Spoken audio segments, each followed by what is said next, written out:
Jeekers Jeekin on a Friday night. Let's see how this goes. Nagoriyuki versus Happy Chaos.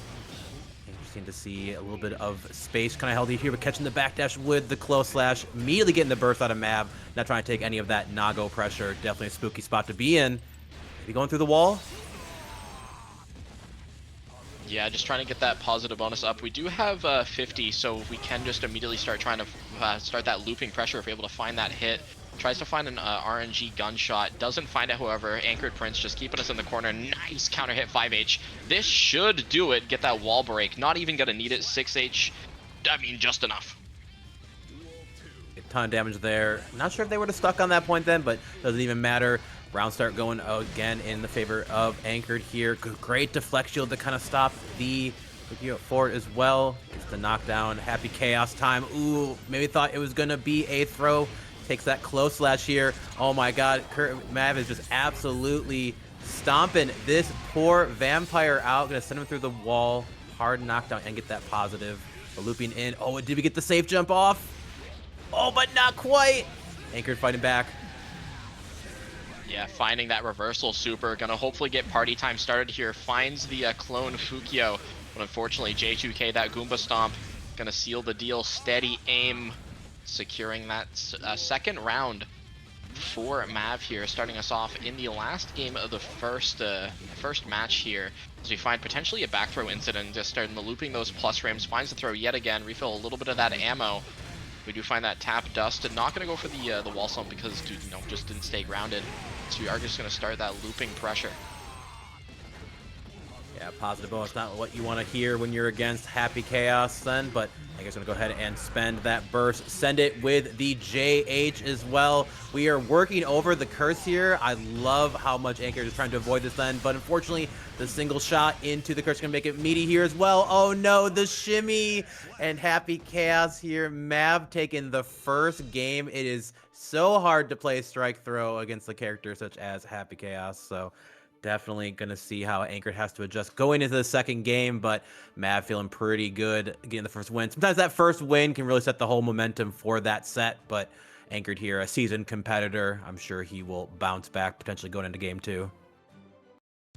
Yeah, we'll have to, Mav's going to have to be careful just to keep this momentum, as, I mean, we've seen in plenty of games past, you get that first game locked down, you get on the board, and suddenly the other player, takes that data game and just suddenly has you downloaded. So hopefully we'll see Mav continue to play this strong as we've seen in the first game, but, I mean, right now, forcing that burst out early, it's exactly what Anchored wants to see. Absolutely. Even though you're going to get put back there essentially to Happy Chaos's win con, you didn't have it at the, oh my god, and an incredible burst bait by Mav there, just reading that Anchor really wanted to get that turn going again. Oh, we do the concentration super actually instead of Deus Ex. Wonder if that was a misinput error as well, but I'm going to go ahead and try to chase Nago again back here. Tries to use the BRC to stay plus, but it's, oh, actually doesn't quite finish the food, but does get another close slash to do it here. Mav already taken round 1 of game 2.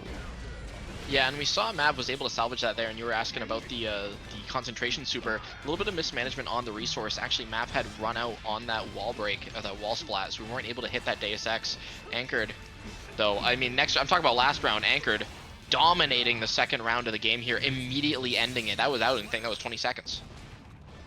Yeah, that seems pretty standard for a Nago round against like a medium to low health character, so definitely kind of checks out. Gets wrong on 2 sequences, and you're gone. But unfortunately, Anchored now find himself at the end of the barrel here, going through the wall. Dang near 50 built up, and there's with that positive bonus working in. Whiffs a button in front of Happy Chaos. Run up 6S to counter hit as well. Anchored gonna absolutely send it too, but a response burst immediately back from Mav. This is such a scary spot to be in. Nago at max blood at this point. You have to fight back with likely a mash, but Mav catches it with that frame trap, getting game 2 here as well. Yeah, that high blood, not what you want to see here, especially got that curse applied. Mav more than content just to sit there, wait a bit, kind of gauge if you're going to kind of recklessly approach. Mav securing that second game on the verge of a sweep, just needs one more to lock it down. But of course, AnchoredPrince still in the set. I mean, been playing very, very strong here.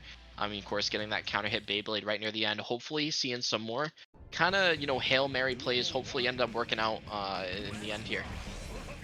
Ooh, and we have the color switch as well. White Wildassault into White Wildassault. Anchor, tell us how you really feel. But, oh, actually backdashes the 5K there. Not able to make it meaty then. Oh, actually goes for concentrate to sneak it in as well, but then sending it with Beyblade forward, not letting Mav get any free things out. Great command grab to keep the pressure going. Resets the blood. HG gonna go through the wall here, though the blood was drained when ended up getting with the command grab, so not the extra damage wasn't quite there, but Mav in a spooky spot to be in. We do have Curse going right now. This is all Happy Chaos needs to get that game plan moving. Which side is he gonna be on? Deus Ex here to get those bullets back. Gonna go through the wall, and all of a sudden now Mav here potentially with the momentum, but 100 meter to work against. Oh, Anchor just trying to find a chance to get something there, but the bait's out the YRC. Will Anchor burst? There's the burst. Well, he's gonna send it immediately after. Blade to be blocked. YRC fighting back. These players don't want to give it up, and just with barely any health, Mav takes the round.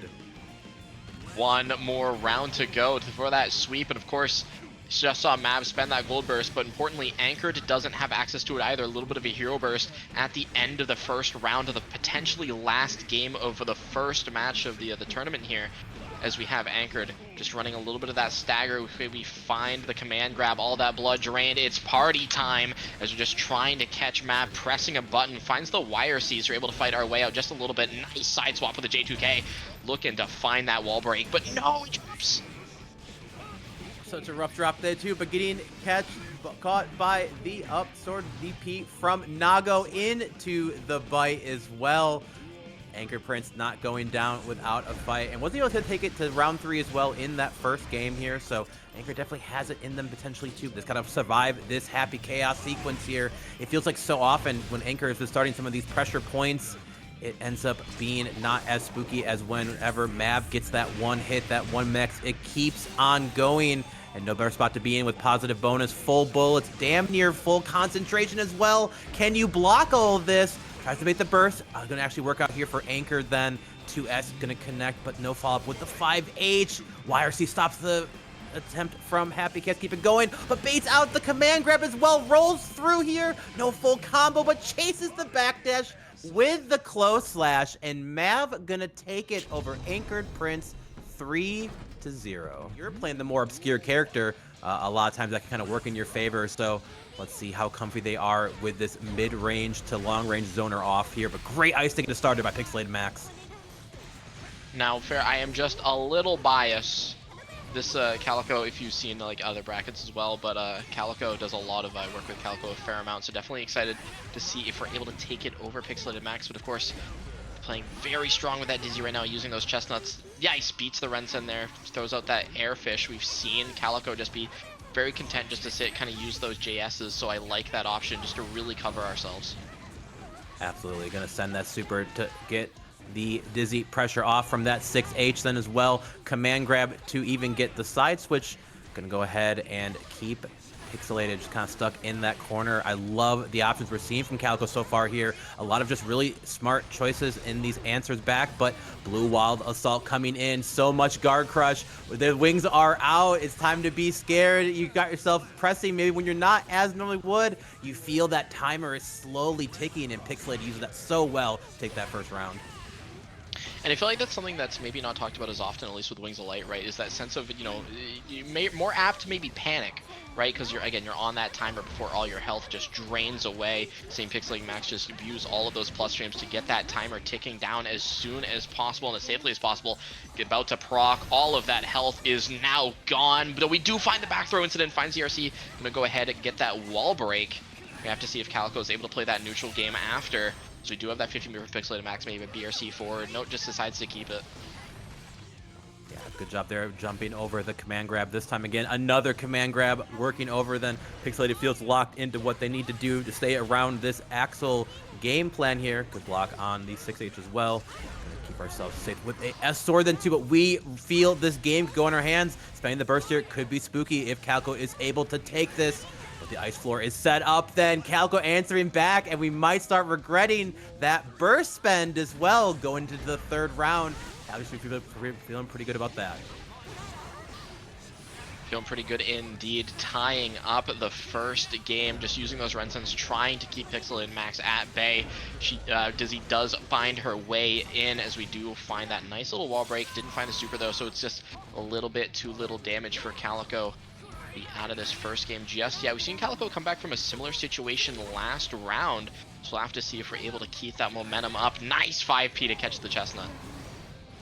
Absolutely, a little battle of projectiles there, but Dizzy Fire Dagger coming in clutch, at least with breaking the option. The jump in JS is enough to get a trade. I'm curious if Calico, what they end up pressing there, maybe a 6P, but definitely surprising to see that's something that felt so, both players just kind of sitting there waiting for their right moment to strike here. I love the attempt to IED over right here, then enough to take that first round. And, you know, at least in Dizzy's favor in the matchup, she definitely has a little more HP to essentially work with. So I get you kind of take a little bit more risks when it comes to throwing yourself in on there. But I have to say, Calico definitely handled a lot of those sequences very well. Great defense. You know, a lot of times people tend to complain about Axel as just 2K bots and, you know, kind of just mashing their way out of situations here. But Calico has like some very strong defense, so I'm sure that'll be coming into play as we get into our second game.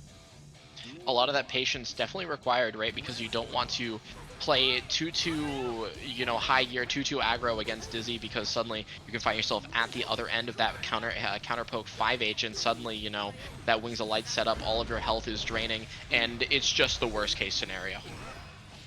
Absolutely, but a throw tech there is going to stop that Wings of Life. You don't even have to hit Dizzy to make those wings go away. Just a simple tech will give you your other option to stop it. But here we go. Calico forcing Pixelated to play this full screen game. But there's the answer back. That full screen ice, or dang near full screen ice spike, gonna go allow Dizzy to fight out a lot of these max range sequences. Then will we see a burst come out? Oh no, full finish on the combo here as well. You know, Pixelated essentially a chance to answer back, but Calico with a great 5P snipe on Pixelated's chance to move forward. Didn't even get a chance to spend that 100-meter. Gotta use it or lose it, and Pixelated ended up losing it. Okay, that trade goes in our favor this time. That was the same trade that caused Pixelated to get that first game on the board. Of course, Pixelated starting off that pressure. We are able to get the freeze. Calico forces the burst, or spends the burst anyway, just to get Pixelated back in full screen. But of course, we've seen amazing usage of that projectile destroying, I guess, property of Chestnut to really force our way in for these Rensons. And Pixelated gonna go ahead and feels the pressure coming in, sends that burst, even Chestnut into PRC to move forward here, sets up the meaty charge 6H as well. Wings are active then, but we press our 5K at the wrong time and get clipped then. We are back to full screen. Any explosion can potentially do it then. And the Chestnut actually works around it enough to be able to make the ice spike hit. Pixelated answering back perfectly. Yeah, just threaded that needle, didn't get caught by any of the command grabs. You're seeing Calico really represent that, you know, that just full screen command grab. Of course, Pixelated Max responding with a perfect backdash every time. Calico, we need to start, you know, going a little bit more towards the Rensen angle, but of course, again, we're seeing Pixelated Max respond in kind with these Chestnuts. So Calico gonna need to find, you know, the best way to kind of keep Pixelated Max at bay using a lot of these normals, seeing a lot of these 2Hs, at least find some success, at least making Pixelated Max block. Pixelated gonna go ahead and get their jump in with that JH here, but no pickup actually, and also ends up spending meter long as well, which actually ends up working in Calico's favor. And just as we said, Calico's confidence and ability to be ready for these different sequences, to keep the plan going, it gives them the opportunity to answer back. And yeah, there's that blue wall assault we just saw on that drop. Pixelated maybe not ready for the pickup or the starter that got them there. But Calico here holding strong against this kind of odd character. And I'd say, like, Pixelated definitely was showing a lot of good counterplay, utilizing that Chestnut to break the second option of that full screen explosion. So you love to see it. But Calico here, let's see how they continue that pressure going, or Pixelated can answer back, because that was pretty close, Medi. Insanely close. I mean, it's anybody's game still at this point. Calico using a lot of those normals, seeing some 2Ps, some 2Hs, really just to keep Pixelated Max at bay, but you can't get too predictable with them. Of course, Pixelated Max Dizzy does have that ice spike she can just throw out. And now, I mean, you're stuck on the other end of those wings yet again, but nice jump out to deal with a sword from Calico. Pixelated Max needs to fight their way in yet again. Of course, we find that nice JH to get us in there. Deciding to, okay, burst out. Yeah, and great timing there by Calico too. Just kind of waiting for essentially a burst safe normal to come out then. So, oh, great little PRC. I love that little trick, getting that JK to potentially mix up Pixelated here, but not going to go ahead and quite get the hit. Oh, didn't get the correct bounce they were looking for as well. Maybe I thought they were a little bit closer to the wall for that to end up working out, but the wings are active right now. As long as we finish our food, this round is going to go the way of Pixelated. It does. And once again, like I wonder how often these wings are playing into Calico's decision-making, just feeling like, I can't wait too long. I got to fight out as soon as I can. But hey, at least we get the burst going into the second round here. Yeah, and it's something where, you know, if you're at the other end of Dizzy's wings, right, you know, just gotta breathe a little bit because you do have that, you know, that precious time beforehand. I think it's like 10 seconds you have before it ends up proccing. So just, you know, kind of gather your thoughts a little bit. Kind of, you know, just don't play a bit too aggro. Of course, Calico playing very patient at the moment, just using a little bit of those normals just to keep Pixelated Mats at bay. Not kind of letting Pixelated Mats just kind of brute force our way in with those chestnuts. Oh, and I just love this kind of minor, like, stagger pressure we're getting from Pixelated right now. Oh, actually could have ended with a super potentially to get the kill here, but 100 meter to work with and positive. Rolling immediately after using that PRC. Spent 50 already, almost back to 50 again. Oh, but actually ends up losing out of it. We're going to get hit on the ice floor as well, but no full combo here as well. Try to do a little FBRC shenanigans and runs right into the axle chain. Good attempt by Pixelated, but Calico was ready. Yeah, Calico's playing really patient, using a lot of these normals just to keep Pixelated Mats at bay yet again. And nice! You noticed that we delayed the explosion right at the end there, because you noticed Pixelated, again, just using those chestnuts very expertly. So nice little delay there actually ends up catching after that projectile would have been beaten. Absolutely, but there is the answer. Frame trap Pixelated out of the corner here is we can get the meaty setup run set again, but jump in JS, gonna go ahead and get ourselves started. Oh, but there's a 5P press and wasn't holding FD on the block. Maybe we even held up as well.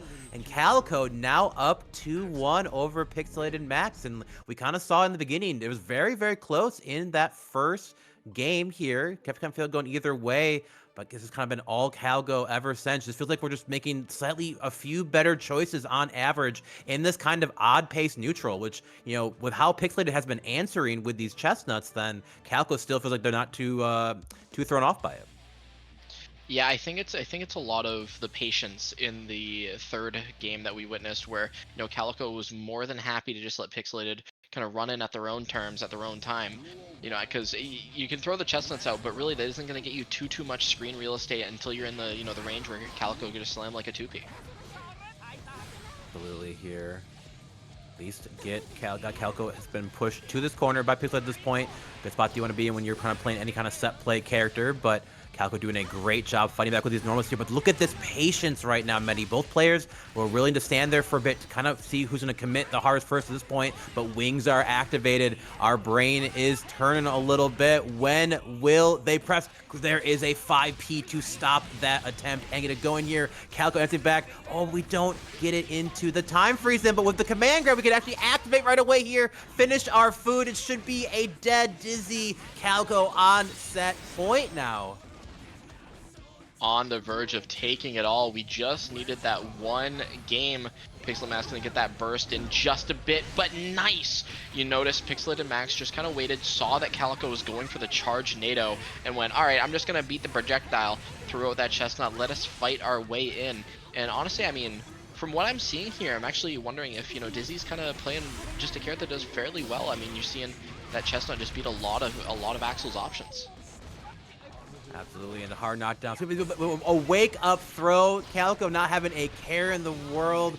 Goes for the burst bait as well. Don't necessarily agree with that opinion when it comes to, like, if you are behind, get them to give you that burst there. Or if you're ahead, get them to give you that burst there. So, but, you know, an effective attempt nonetheless. Would have been an uphill battle for it there, but kind of traps them in with the 2H. Pixelated immediately answering with that burst here. Gets the wings active as well. That fish just holding right above you, looking like William Dafoe looking up there then, but getting caught. Gonna potentially get put through the wall here. Maximum delays it to get the wings to drain them, and Pixelated is gonna take us to a game 5. I'm hoping we catch it on the replay, but you're gonna see that fish is just holding the line until we finally find that sword. Calico was That's the not true. allowed to leave there, Medi. That's the true ride or die. You move forward, that's 5H. You jump, that fish is just waiting for 7 years. My goodness here. Calico was able to answer back despite dropping that first game as well. But I have to say both of these players have been trading blows back and forth. Great answers so far by Pixelated to some of these kind of full screen situations, but Calico playing so good defensively, maybe a little too defensive at this point. We'll see how we adjust so far. As you can kind of see, both players here waiting for their moment. Great 2H to get us started then. Getting the first burst is so important, but here we are getting knocked down already into the corner. If anybody's got me, I know Fish got dizzy at this point, but great JD to kind of work over those axle grounded buttons. Tries to hit them with the Michael sword, but 6H went right over it. Yeah, went for a little bit of throw bait there as well with that run up rainwater. Doesn't end up finding it, but still finding some very nice pressure. Pixel and Max back to the wall health wise as well, able to find a nice chestnut, get that counter hit, set up that fish. Tries to start the dizzy mix. Calico finds a backdash, but unfortunately gets counter hit by that quick little, that far-reaching far slash. I mean, it's in the name. Far-reaching indeed, but Calico holding composure despite dropping the past game here. Getting the first round on the board is a great spot to be in. Once again, both these players just kind of waiting for that right moment to pick their choice here. The Pixelated just representing really strong dash blocking so far. A backdash by Calico going to get themselves out of that close touch attempt there. A great answer catching the dizzy ID in, but a little too much ID happening right now. 2S going to snap it out of the air, but JS going to help Pixelated get back into here. Time is still going in the background. Then Blue Wall still going to stick into the wall, breaking with the icicle, so no hard knockdown here. BRC forward as well. Going to finish it up with a S sword then too, but the jump out from Calico is not trying to stop fighting yet. You have a little bit of advantage. The meter there as well, including the burst. Who will get this hit? Go anyone but the active frames on Ice Spike makes Pixelated taking us to the final round of Game 5. I saw a guy do this at a toothpaste ad once. It's that ice spike is like comically active, and then ends up seeing some situation like this where just the last couple bit of those active frames of securing that round you so desperately need to stay alive. Pixel Max still doesn't have that burst, and this is a terrible situation where you want that burst as much as possible, but still not dead just yet. Pixel Max, okay, we're just waiting. Okay. Oh, I love this. We're getting a strive stare down right now between two characters that never want to be next to each other. Definitely a wild we get to be into. Oh, sends the PRC after that. But actually the fish was still active there. Heads up catching Calico a little bit in a startup. Nothing full yet then. Both these players just playing down the clock. Time is ticking. Definitely if I could see a matchup where something like this could happen, I'd imagine it with two Zoner-esque characters here. I'm gonna go ahead and whiff that. Out here as well, knockdown with that, but no full pickup with the chestnut again. And both these players here just taking their turns, trying to find the right moment to get in. I just can't imagine who's going to be, and a command grab to start out.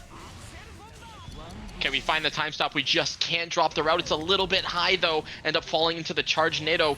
Can we find the super? I don't think it's going to be enough. Yeah, just barely not enough. We do have the hard knockdown, so potentially last interaction as we find the throw, and Calico in the last game of the set takes it. Here on the sole bad guy instead, and of course Kaneda, you know them for being on this sin here as well. So grandpa versus grandson, let's see if some lessons are being learned, and the first burst has been spent, and great job by Sly getting out of that corner as well. Yeah, getting that burst out of Kaneda early is exactly what we're looking for. So of course we spend our own just to stay in, to keep that corner pressure going. I like it. We're doing a lot of that stagger, just kind of waiting a little bit, trying to bait out that reversal.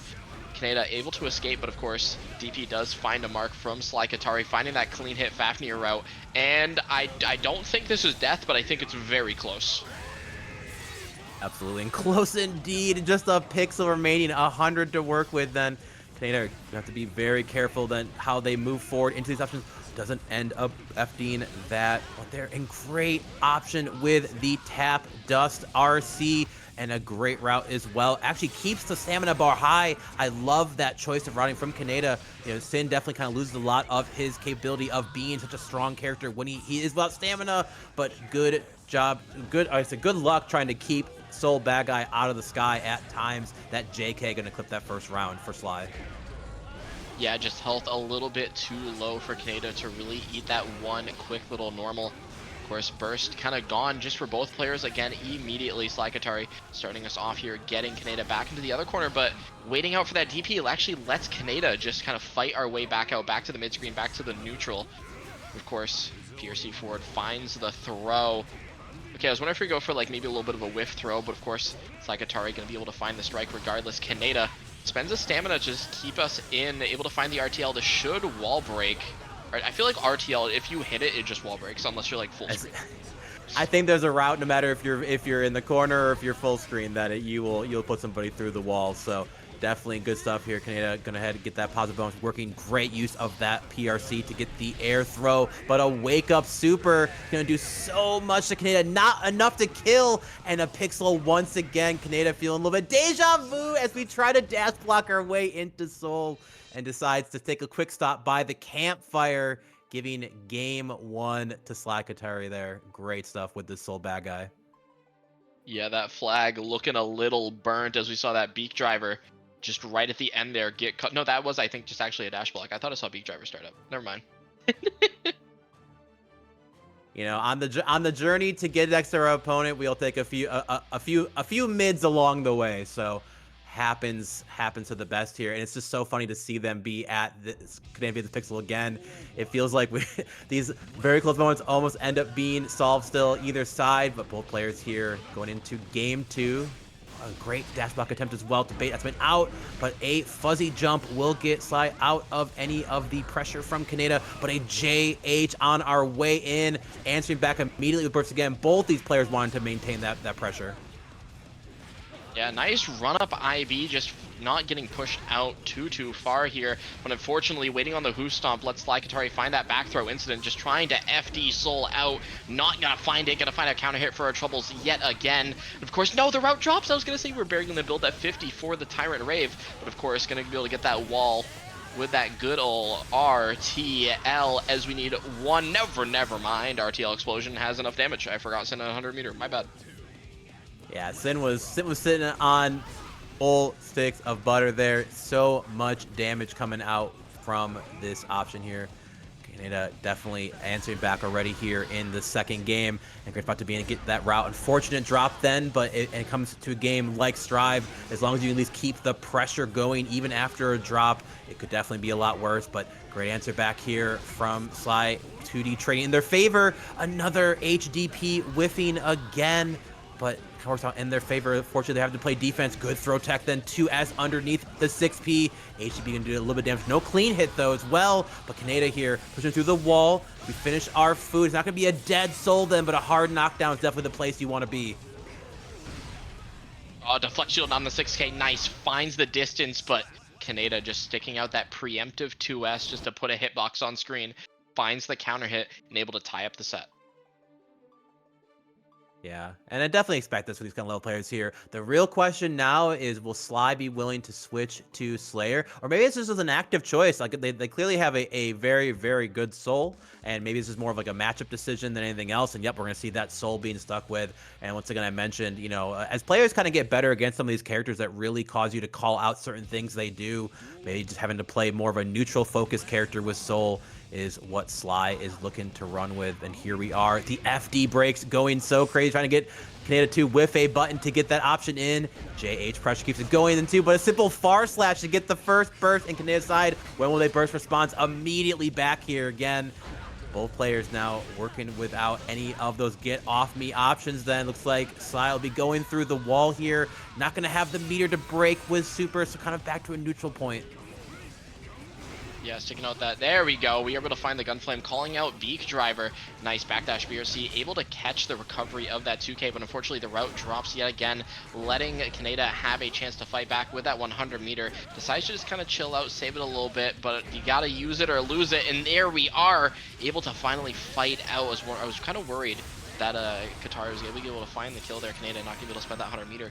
But right now we do find that hard knockdown. We got that one stamina. Nice block on the tap dust, just waiting it out. Nice backdash as well, just trying to, you know, fight defensively. Able to find that 6 piece. Slykatari taking back the driver's seat of the set, getting a round up. I love a trade of 2Ds there as well. Both players taking a moment to just admire each other from the ground as well.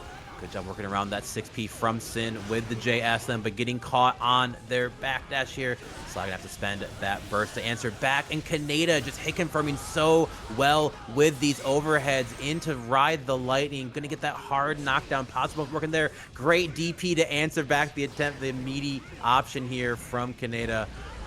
But you try to extend a little too far in front of a character like Sin. The reach goes so far.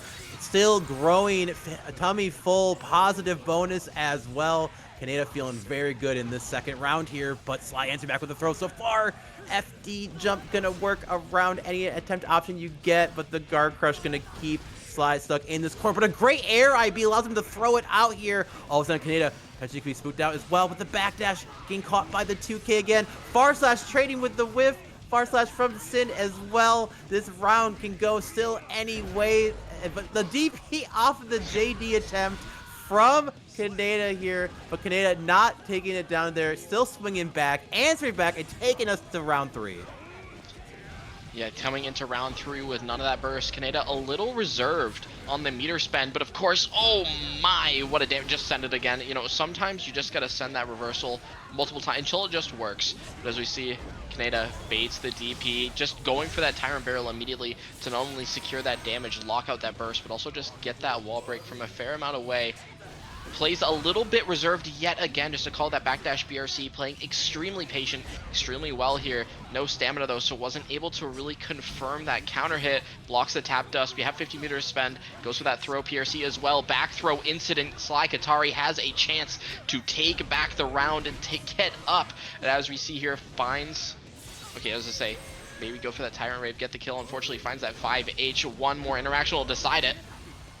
Oh my gosh, and a close slash BRC to decide it as well. It's kind of curious if Sly had super there to put it through the wall, if that would have been just enough to kill, but able to still spend that meter a little effectively as well in that neutral situation.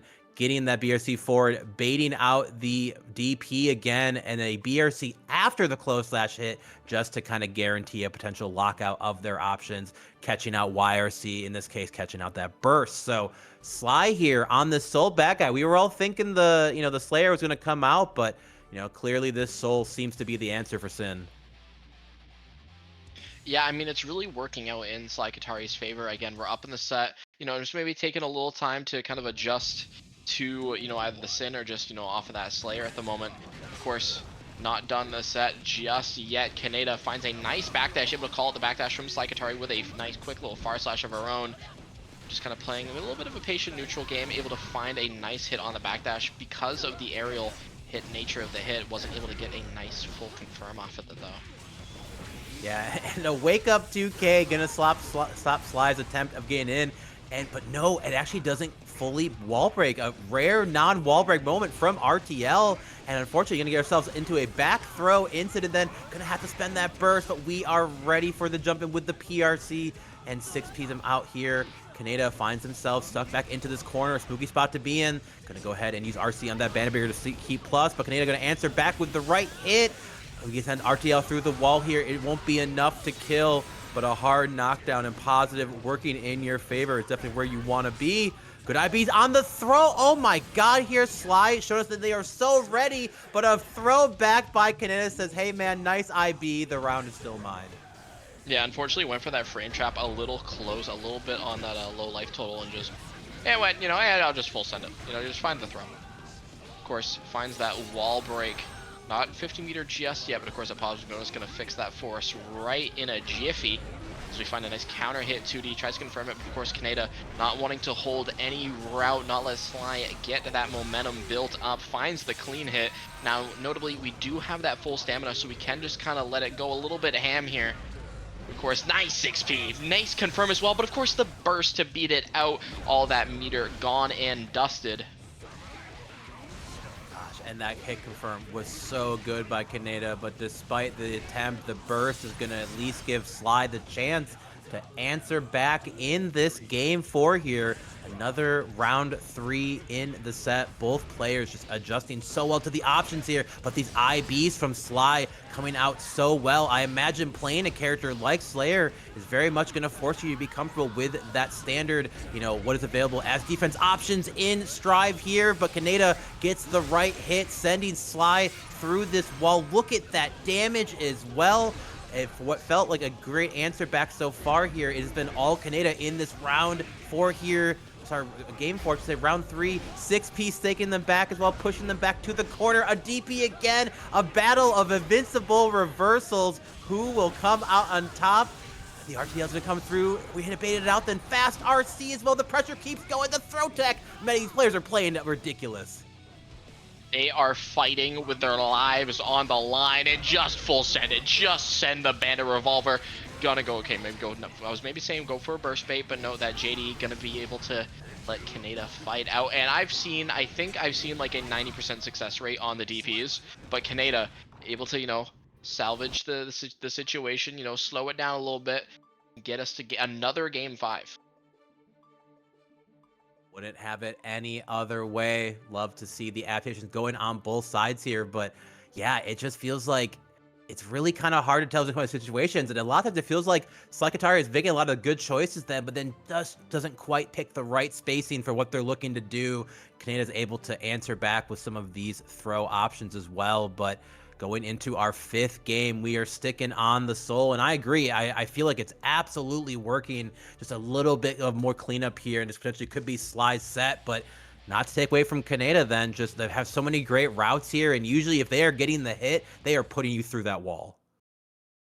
Yeah, and that positive bonus you get right afterwards just lets you kind of loop that scenario so long as, you know, Sly isn't able to find that reversal. Of course, a nice counter hit 2D to start us off, forcing that burst out from Kaneda almost immediately, right? So we can't really get that escape, that we can't get out of jail free option, especially this lower life total, as Sly just needs like one more clean counter hit to really put you in dire straits. Absolutely, but able to fight out of that corner then, and a bandit barrier to get a knockdown to keep the pressure going. Great route and pickup from Sly here, putting Kaneda through the wall already. The health bar is so low.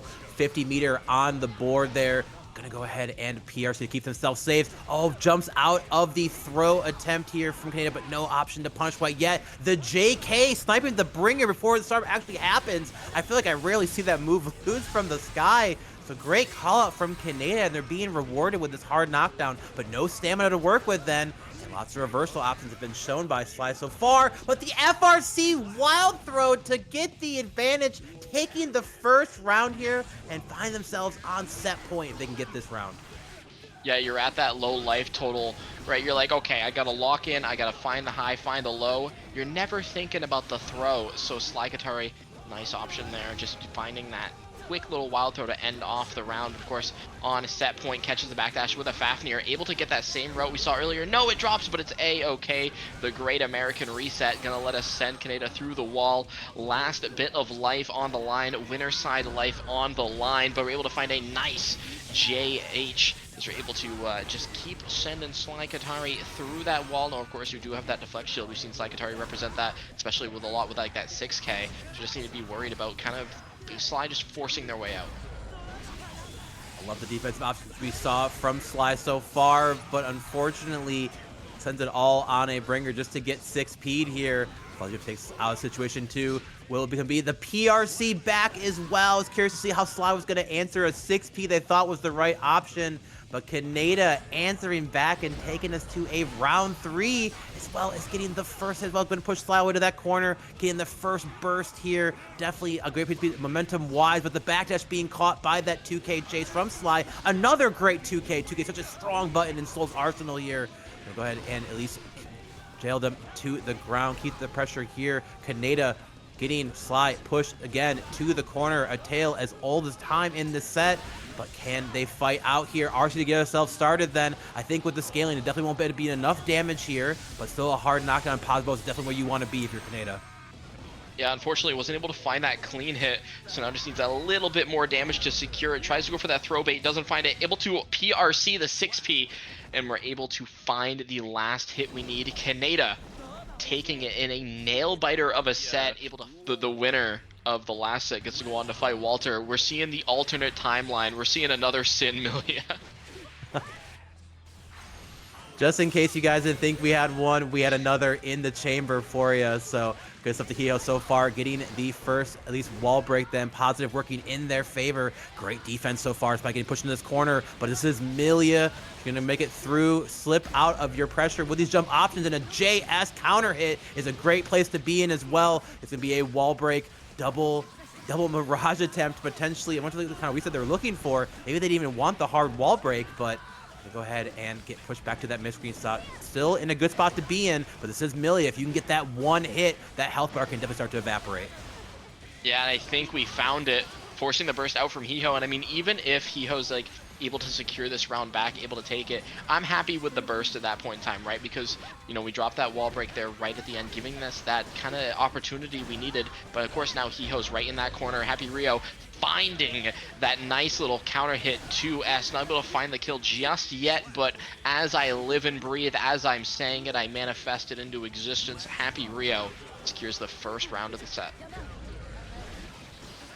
Good stuff to Happyrio here, but this is Hee Ho, definitely one of the strongest Millias we have here in NA, so definitely gonna see how they're gonna respond so far, but definitely does not feel good when you're playing a character like Millia going through the wall with a hard knockdown. Then still has 50 to work with, as well as a deflect shield if they needed it, but unfortunate no full pickup here. An anti-air 2P from Happyrio. Hit the star, then immediately having to spend that burst already, Hee Ho is, but the backdash being caught by that close slash. Then as long as we can finish our food, put him through the wall, it should be the first game. It is going to Happyrio.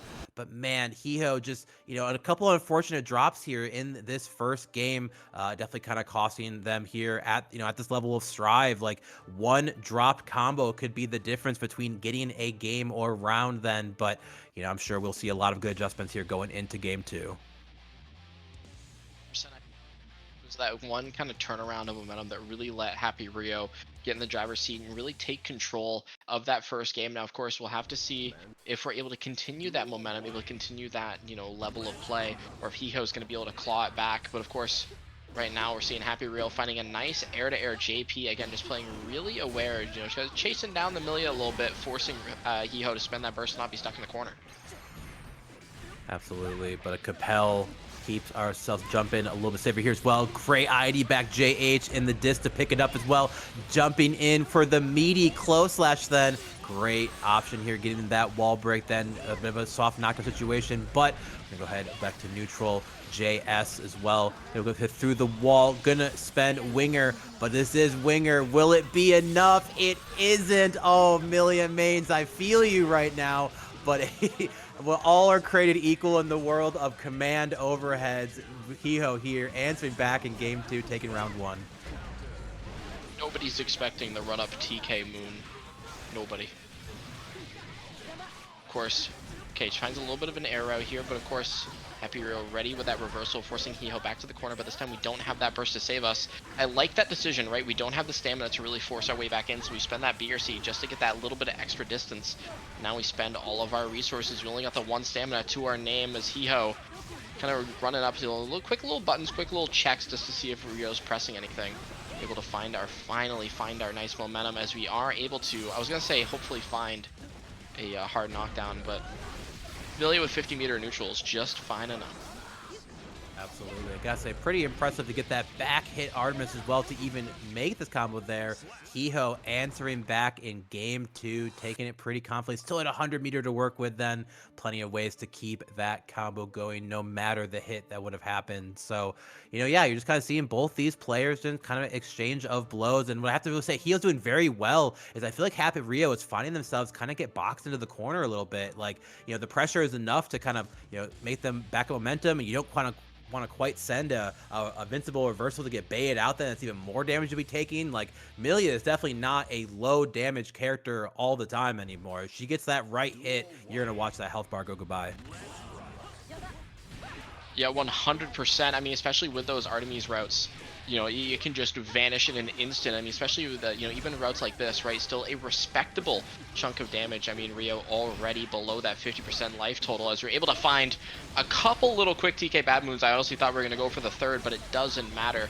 As Rio finds a reversal, finds the RTL, going to send us through the wall. Hard knockdown, but Genyon, we're looking, we don't have any of that stamina, so we can't play as tricky as we really want to.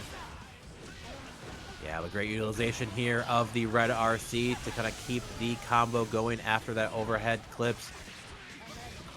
Too much respect from both sides here, and the 2P familiars have to do with them, but the cross through into the Artemis as well, that actually mixed you up too. It looks like she's right in front of you, but actually just getting you from behind.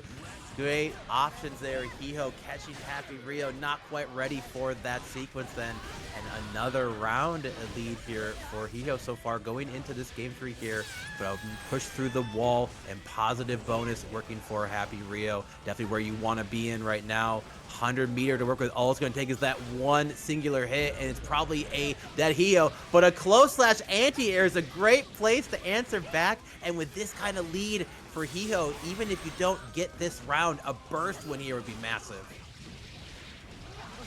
Yeah, well, oh, okay, we do get the burst just as you were talking about. Of course, Rio still has that 100-meter. We do able to find a quick little, you know, 2P, but that does lock out that kind of really explosive damage potential. So just going to be content with that hard knockdown. We do have full stamina, though. Tech on the throw, but nice 6P coming out here. Finds a TK Bad Moon yet again. We've been so consistent and so successful with these. Able to find a throw on the cross-up as well.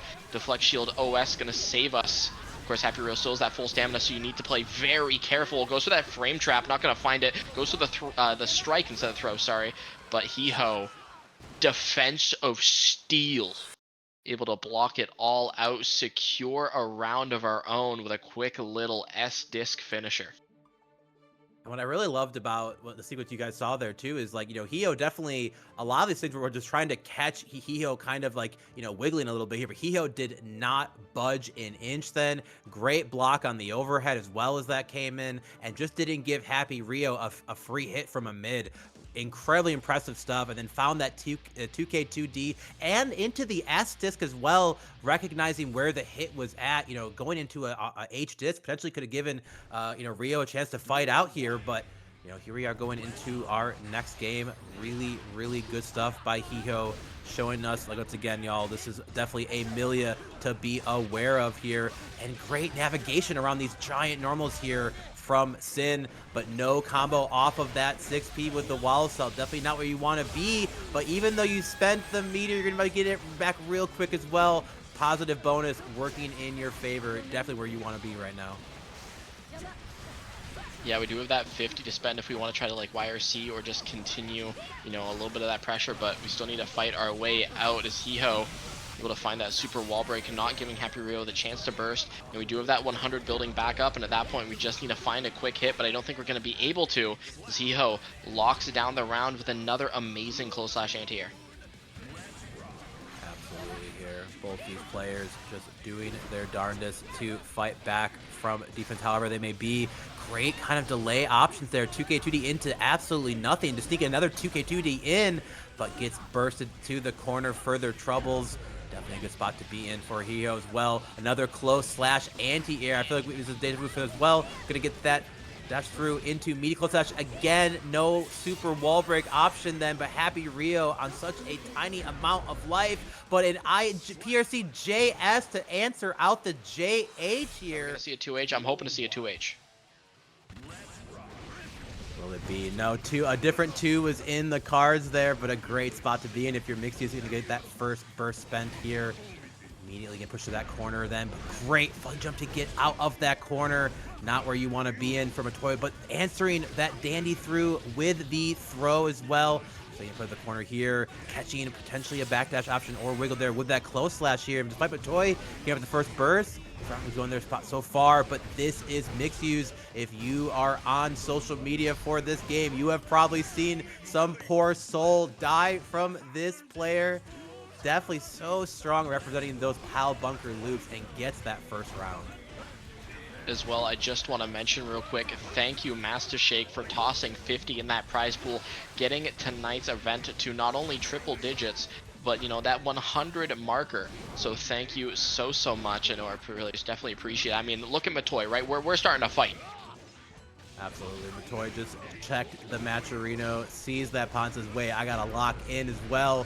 But this is mixyous, always locked in. Far slash gonna catch you. There, oh, but actually a rare drop as well. Misses the FRC Dandy, but doesn't matter because the follow up low is gonna be enough to take that first game. Yeah, able to bring it back after, again, as you mentioned, dropping that FRC Dandy. Yeah, finds the low.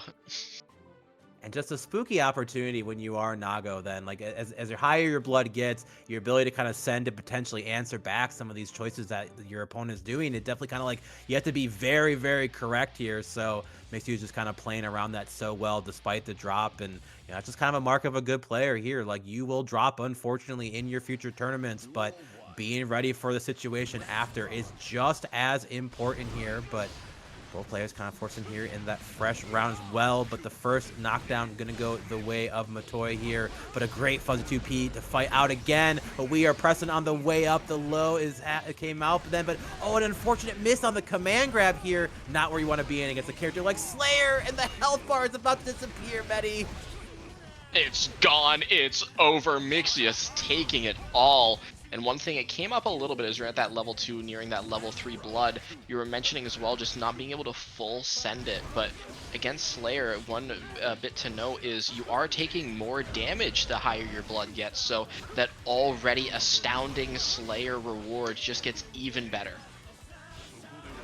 Enough of a delay for the backdash from Slayer to come out here again, but the 5H able to catch Slayer in that startup then. Despite the Karamappa, the far slash was ready, and great answer back to take us to a third round here from Matoi, but unfortunately still down in the burst meter department then, and these lows are getting so much value with the backdash to get us out of the pressure sequence. And again, another knockdown to keep the game plan going, but great block on the overhead, but a far slash to answer back from mixyous.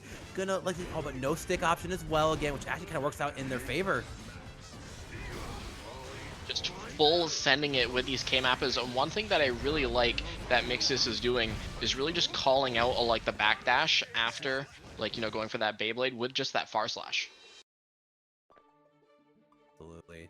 Definitely incredible stuff here from mixyous. Just so confident in a lot of their choices then, but Matoi definitely making them work for it as well. So, you know, you're seeing a lot of these choices kind of come down to the wire here, especially in game 2 then. But, you know, we still have another game to do it then. A reverse sweep would have to do it as well. So Matoi taking a few moments here to kind of look and we're going to think, what else can we do to stop it? A couple of our options were able to stop some of the backdash attempts here from mixyous, but as you mentioned, it's just like, you know, unless you can get that knockdown going. And actually a Johnny switch coming in as well. Definitely not feeling the value here of the matchup for Nago. Shouts to Test Your Luck in the chat saying that Nago doesn't really have a good options into Slayer here, and I think Matoi is feeling the same way. Yeah, just maybe feeling a bit more comfortable on the Johnny as well. Gets that card set up immediately. Just trying to not let, yeah, okay, just playing the spacing game, playing very patient, knowing that mixyous has been more than willing, just full send that K-Mappa, really get some nice reward for it, get that hard knockdown. Not gonna be able to find the throw bait, and Senga not finding anything at the moment. Are able to find it this time though. That's a quick round on the board for Matoi Shogun. That broom closet looking a little tempting. I might have to bring it out for that reverse sweep. Absolutely, and I love that double swing attempt as well. Then the other one being so delayed, just making mixyous feel like that throw was coming in, but nothing to be had here as well. And even though we don't get the knockdown with the card, we keep the pressure going. mixyous having to spend the burst already, but a K-Mappa is going to keep the train going. We were just in the other quarter 2 seconds ago, Medi, and we're all the way on the other side. We are playing some Guilty Gear right now, but a burst is being answered again from Matoi. They want this game. They feel they can get it against mixyous as well. And another Nsenga to bait out the option and go through the wall, but no hard knockdown then. Any hit will potentially do it here. No option to pick up off of the missed finder as well, but wow, great IBFD here as Mixyous a little bit back, wasn't quite ready for it then. BRC forward with the 2Ps, enough to answer back, and Matoi definitely made the right call here, switching to that Johnny and getting game 3. Yeah, the character swap looking so much better right into Mixyous, as we see right here again, able to call out that quick little 2P with that backdash BRC, able to secure that game on the board. Culver's in a little bit of dire straits, might mean to go over to Raising Cane's. Heck no, we got Butterburgers over here. Mixyous said, don't you see the yellow jacket? That's for the cheese, man.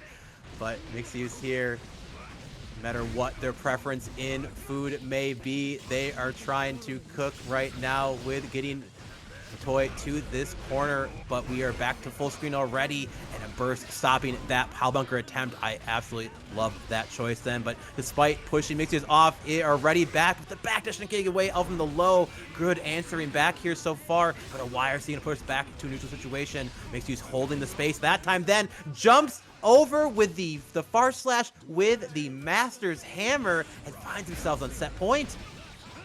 Yeah, almost a tragic non-confirm from Mixyous there, but able to take that round. Mixyous, as you said, on set point, just a couple interactions away from doing it, as we find that deflect shield. Matoi just fully, just content to spend the resource, able to block the cross up. Nice YRC just to force Mixyous just to stay in that corner, though we get tapped by that frame trap P-Mappa. Suddenly, around the world in 2 K-Mappas, suddenly, from bad to worse, your hard knockdown against Slayer at almost no life. One decision is going to end up sealing the deal here.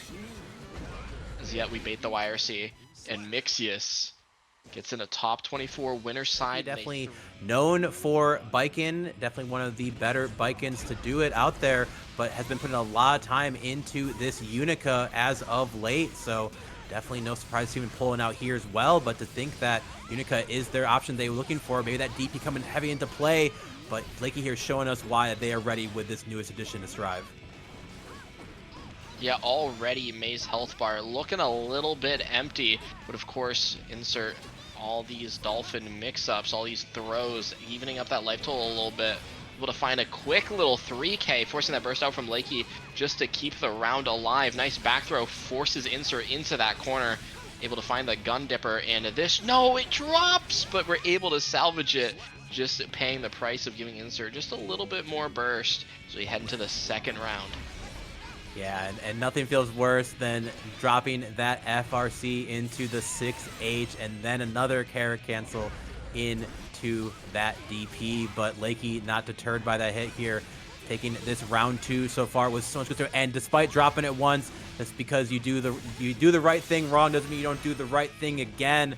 Lakey here in such a great advantage. That is a 100-meter made to work against here. We will likely be surviving this combo sequence, but we are going to go through the wall with Yamada-san here. Hard knockdown then, but 100-meter to answer back from Lakey. Curious to see what's going to be here. Great throw tech as well, not to do too much. Get that knockdown again. Sending the super. Is going to catch May in the air. FRC to go through as well. No, tries to bait out. No burst bait as well here too. Insert thinking it was going to come out then, but actually dies at the end. Let's go. Potentially of FD, I'm not sure. Maybe caught a delayed fuzzy jump here, but Lakey going to take that first game. Yeah, I was about to say, Shu is on the other foot. It's like, all right, my turn with 100-meter. Mom said it's my turn with the resource. And I think we may have just, I think we just maybe tried to jump there. I don't know. End up getting caught. Yeah. I definitely could see a world where it's like maybe let go of FD just at the end, or as you said, maybe a potential jump attempt here, thinking we did a better attempt at I-beam then, but insert definitely an incredibly strong maze, so I'm sure I won't be too deterred here. Great answer back on that Unika far slash with a 6P to keep the space, and a burst safe route to take it through the wall. And now we're going to get even more damage then, because we get a reset into the Yamada Super. That health bar gone, your burst is gone, and you're dead as well. Oh, and a little bit of a drop. The Casker's coming in heavy, but insert still getting it here, and a super quick 18-second round going their way. Insert heard the comms, was like, hold on, I'm messing up the call real quick. We're regardless. Getting those plus frames in the corner. Tries to go for a little bit of a throw bait, doesn't find it, and so able to just kind of use that Mei movement just to get quickly out of that corner. But of course, Lakey finding the DP. Now we find the, okay, I was about to say maybe find the gun dipper, but of course just quickly block that JH, able to find the reversal yet again. And players tonight have had like such smart uses of their reversals. Like they've had like a 98% hit rate. And it feels like, you know, having such a strong reversal in itself is a mind game then. And choosing when to use it appropriately definitely adds a whole nother layer. But insert, you know, being up the round here, trying to answer back in game count against Lakey here, find that correct stagger pressure on this Unika character. So strong, a great DP at stopping a lot of these aerial options as well. But it was a regular overhead on the Unika's Greed Sever, so no ability to combo into the RC.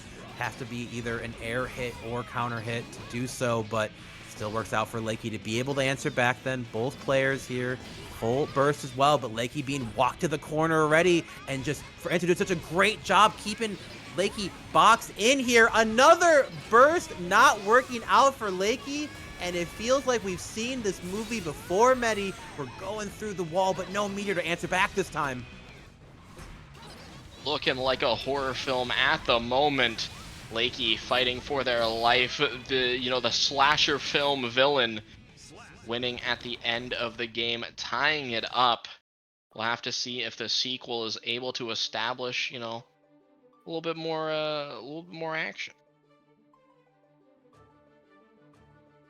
And indeed here, but love that we are going to get no 3-0s, at least so besides the first set so far tonight. So all of these players absolutely swinging. Definitely going to keep it interesting. Keep your predictions questioned up as well. So make sure you guys are cheering on your fifth players in the chat, just like Insert is cheering themselves on after hitting a 3K to start us off. And a great, I love using those kind of jump-in sequences. You have this respect from your opponent to be like, oh, this is a safe jump. I have to block the overhead. But then you do it just a little bit early to sneak in a throw, in this case, a command grab. Insert here showing us why that they are the king of the sea. Yeah, he's just putting up such an amazing performance, catching the backdash with that close slash, and I mean, suddenly, Insert in the driver's seat of the set. I mean, in such a dominant round as well. I mean, starting us off very strong here again, spending that orange Wild Assault just to make sure we get that wall break. That burst, of course, going to be coming back to us very quickly, especially with that positive bonus. We still need to, fight it out until, hopefully not let Lakey get that momentum back, at least until we have that resource. It baits it again. There. And there it is, a perfect to boot as well. Now looking like the momentum has been swinging fully. Maybe Inter just kind of needed that first game to kind of find their footing against this character. Like, I feel like Unika's popularity has definitely been growing in a lot of aspects, but how often do you get a chance to fight one of these calibers? So Insert showing us that they have been putting the time in to figure out what they need to do. And I have to say, like, I kind of feel for Lakey in some aspects, and they just have not been able to find a lot of reliable bursts. Insert just routing so perfectly around this defensive option. And that was really like a checkmate scenario, right? Because you burst it on the close slash, then you get burst baited. If you wait till after, you're just immediately wall stuck due to the wall health. Kind of force Lakey in a really rough position here, but of course, moving on to the next game, potentially the last game of the set, as you do have Insert on up one, on that 2-1 lead here. Trying to find maybe a chance to go for that sneaky command grab, but instead we find a nice close slash to beat out that backdash, and look at the damage. Absolutely. We love strike throw, and man, when strike hits, damn does it feel good. So good far slash though by Lakey, at least answering back here as well. Should be putting Insert through the wall, which is definitely where you're going to want to be at this point. Going to go ahead and get positive bonus working there, but as a 100-meter on Mei, so many options will likely kill you as long as we can finish this route here. Oh, but actually we're going to send the burst, which I don't quite blame it. You had the meter to work with, but weren't ready with the Dolphin into the FRC low. Insert now not only getting the burst, but setting themselves on set point. At least Lakey's able to get the burst back, but they find themselves caught in this corner. But great far slash to fight out. Finds the command grab yet again. Insert has been doing so well with these. We have enough meter to go for that super, get Lakey on that hard knockdown. Notably, Lakey has been really strong with these reversals, but of course ends up spending that deflect shield, finds a nice counter hit, 6p for our efforts, goes for the side swap. We want to make sure we either get insert in the corner that we have here or able to get that wall break. Of course, goes for the low, doesn't find it, goes for the throw tech. Nice job. Not gonna build up enough meter, actually build it up just enough anyway, right after the wall break. Yeah, definitely can be an awkward thing as a Unika when you get that stick with Gun Dipper. Unless it sticks on that last hit, they're going to be going through the wall at that kind of neutral reset point here. But good answer back by Lakey so far. Not laying it down quite yet here, but no meter quite to work with. Just going to have enough now and potentially have access to Wild Assault or the deflect shield. But going to have to think about that a little bit longer as we go through the wall. Willie has been freed and has knocked us on the ground here. A great call out on the deflection with the command grab. Oh, but an actual mixed attempt as well. I don't know if that reset was intentional or not, but we all just got hit by that. Insert gonna take it 3-1 over. Great to see the little 2SK cross here going to them, but we're gonna have calamrikurusu on the Zato versus Walter on that Millia. Then definitely one of the strongest Millias to do it here, but nothing feels strong about running right into a 6p. Starts that mini game. They have a great block here on the same side from the Zato. 6H actually gonna bait out the way. Oh, not quite. It does end up punishing. I was actually surprised there that it worked out that way. Yeah, I think it was just a little bit too slow of recovery to end up being a safe jump. We do have that 50 meter, but not going to get to spend it as that H-disc is going to secure that round in the favor of Walter. And, I mean, Walter just on the gas, not letting off. All right, immediately calling out that Eddie, getting that H-disc mix immediately. Going to get that wall break as well in the next couple interactions here. Or, nope, just keep going mid-screen. You know, maybe I got the call wrong. Understandably so, trying to keep the mix heavy then, but is another winger gonna hit? And two wingers hitting in the same set. Walter, get out there, and if you're of age, buy a lottery ticket. You are winning it big here. Incredible stuff here. First game going Walter's way so far, but Calamari, like we mentioned before, definitely a good Zato here, but it can be so hard to just get these characters to respect some of the options that Zato has to put themselves out for here. And Walter just kind of showing us why that, you know, as long as you can fight back in the right spots, then this is a character that can be overcame. But Calamari here just needs to get the knockdown, get the Eddie loop going. But definitely gonna get the first burst is a great spot to start out in here. But the overhead 5D catching them too. Gonna go through the wall with the hard knockdown. Walter's gonna be stuck in this for a minute. No deflect shield to work with, no burst, no meter to even YRC. It's gonna be all Zato time here for a bit. Refreshing that Eddie gauge with that sword super, able to finally find a mark, not able to get that wall break off it. We find the command grab. And while Calamari's kind of running away with this round here, I want to note Walter just having amazing defense, right? Not getting, you know, not biting until like the last possible moment. Fortunately gets hit by that counter hit 5H round start. So immediately in the corner yet again, goes for the deflect shield, doesn't find too much off it, but of course just kind of stall out, wait for that Eddie gauge to go away. So we're able to fight out of the corner. Walter trying to get something started, has to play kind of tricky around these little preemptive normals from Calamari. Yeah, love that Calamari is just not forcing the agenda against Walter. You kind of have to let Millia come to you a lot of the time, and just kind of holding our space here to get that started then. But despite getting Walter through the wall, Walter with the run up 6p to get started. The Millia classic, but gonna get clipped here on our YRC going through the wall, and despite a pretty short route here, taking a big chunk of damage then. The hard wall break here, tries to live for a option here. Gonna kill the Eddie with the gold burst, takes the frog out of the sky, but Calamari not willing to give the burst back. Just gonna take the advantage here going into round 3. Oh me, oh my, you know, if there's one way to nuke Eddie, you know, just spending that gold burst quick, you know, you don't have a button that's gonna reach, ends up working out. Goes to that oppose just to try to keep that momentum. Fortunately for Calamari, Walter able to just air dash out, recognizing that that wall was just sitting there. course, that Pierce going to be catching, you know, maybe a little bit of Walter trying to retreat a little bit. Refreshing with that sword super. One more clean interaction should do it. Of course, Walter's defense has been immaculate so far. Able to find that tap dust, go for the quick RC. Calamari with the 7 golden letters tying up the set 1-1 in our first top 8 qualifier of the night.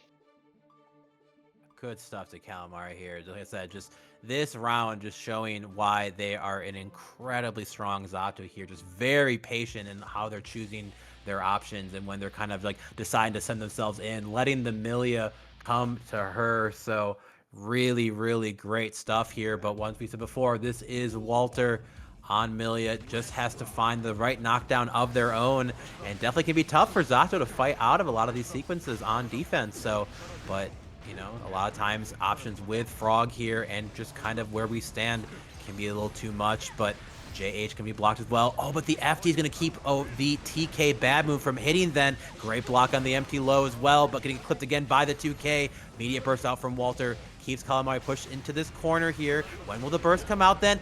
Baits out the YRC with the disc here. So much damage. Potential burst bait then too, but holds the spot. Keeps them stuck in this corner. Basically as good as a hard knockdown. PRC to keep the pressure going. Walter kept Calamari in this corner and did not let her leave. Yeah, and she was really put into a situation where Walter was just, you know, putting the screws to Zato to the point where, like, if you bursted, it might not have been, like, you know, the wise decision, right? Because Walter's just been able to play this neutral so very, very well. And, you know, such a low life total where one interaction could end it all. Of course, we're seeing Calamari kind of take it back in the next round here, able to find a nice wall break with that 2K confirm. No, a 2K ender, sorry. As we have that hard knockdown, Pierce goes for the drills, so Walter isn't able to quickly mash a 2P to really deal with that eddy gap between the Pierce. No full combo there off of that max range counter hit far slash for Walter, but at least can get pressure going then too. But despite pressure getting started then, gonna go ahead and Calamari's gonna give the opportunity to hit back. No wall stick option there for Zato. Didn't have the meter to even make it stick.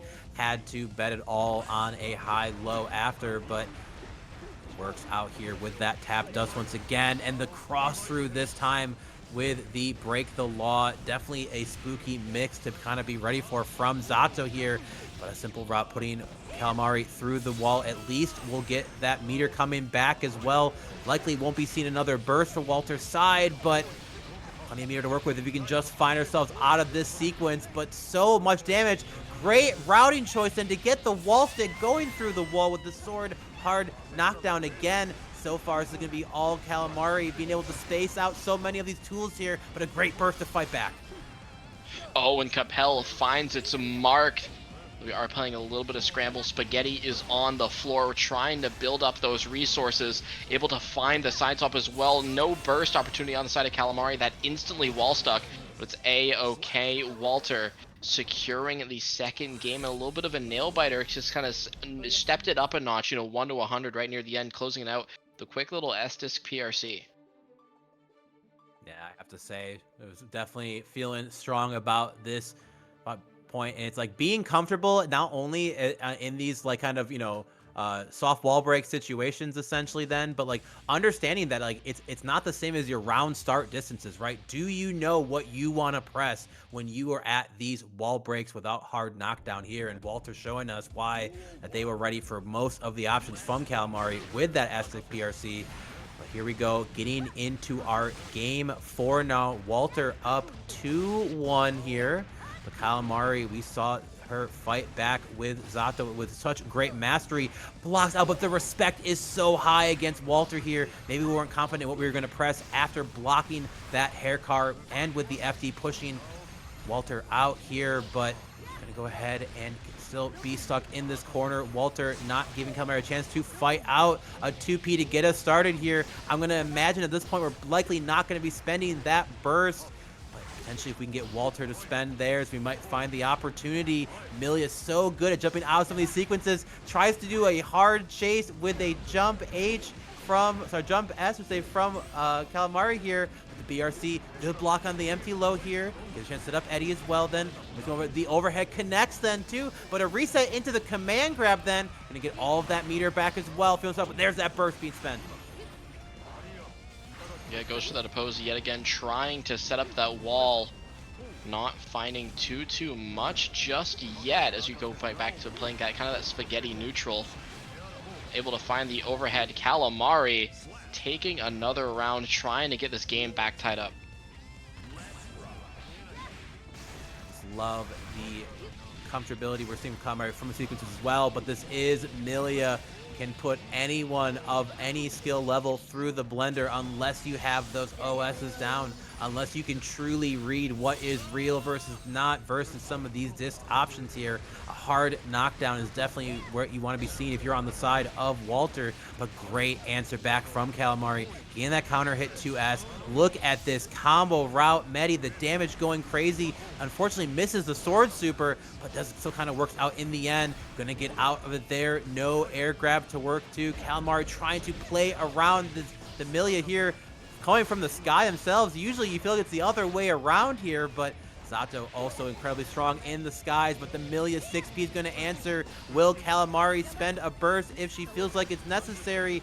But a YRC from the air stops that close up being blocked, and we are going to save it. And just a great answer back here by Walter, potentially going to be on set point. Potentially set point indeed. Potentially last round of the set, as we have Calamari fighting for her life. Walter ending that combo a little early, trying to bait out that burst. Not going to find it. Of course, we are forcing Calamari back right into that corner, back to the wall. Able to fight out with that 6P, trying to have Eddie just, you know, find us an opportunity, find us our moment that we so desperately need to stay alive in the set. Walter not letting us find it easily, putting us through the ringer. So we do have that burst online. Not going to bait it, Walter, for that second hit of that close slash. Not able to easily bait it anyway. Great block on the Bad Moon. There was no meter behind it too. Calamari felt it in her heart of hearts, I have to say. Gonna get the side switch as well. Should be breaking the wall with the sword super. Yes, indeed. Definitely where we want to be in, but there is a YRC to worry about. There is the flex shield to worry about which one of these one to be in. There's flex shield as well again. Doesn't really stop the pressure from happening right now. The meter's draining down from Calamari at this point there. What's going to happen? The bait on the YRC actually is going to give us the answer back. And I am so happy to say it again. Another game 5. One more game to decide it all. Are we going to have Millia moving forward, or is Calamari going to take it back, take the set back from, I mean, really the edge of defeat there, right? That was such a low life total. Able to claw it back as we getting into potentially our last game of the Sunday, potentially just our last game of the set, 2-2 game 5. Calamari finally finding our moment and baiting that YRC. Hopefully we can keep that momentum moving on, as hopefully, you know, we can have a little bit of Zato action in that top 8. Be sick to see, but I'm sure either way one of these players will likely be showing up here toward the end, as we're just praying that these servers hold steady while we're trying to watch this sick set unfold here. Hopefully it's just a spectator bug and the players are still feeling good moving around, but I'm sure Walter's feeling good about getting the first hard knockdown here as well. Great IAD back into that JH, then double overhead as well, or so double air dash into the JPP overhead. Gonna go ahead and push Calamari here to this corner as well. Good options, well, box the S to PRC, takes a bit of space and moves back, then switches sides too. Doesn't want to potentially get bursted into the corner, so we're so ready, spending the meter to get that kill, and Walter once again here on set point. So Calamari was able to answer back in the last set. We match to say they should be able to do it again. Yeah, we've seen Calamari fight from this position before. Yeah, just goes for that sword super, able to find the wall break. One more interaction should do it. Of course, wonder if Walter... Okay, goes for the YRC. I think we're just going to save the burst. Yeah, just save the burst for the last round of the set, as we are on yet again gaining on it tonight. A game 5, last game, last round. We'll have to see if Calamari is able to claw it back or if Walter is going to finally close it out. Absolutely, and you're probably feeling pretty good if you get in that first burst here, but great utilization of the frog. Gonna go ahead and take Millia out of the sky, but despite that answer back, the burst into the IDJS counters getting us started, pushing Calamari back into the wall again.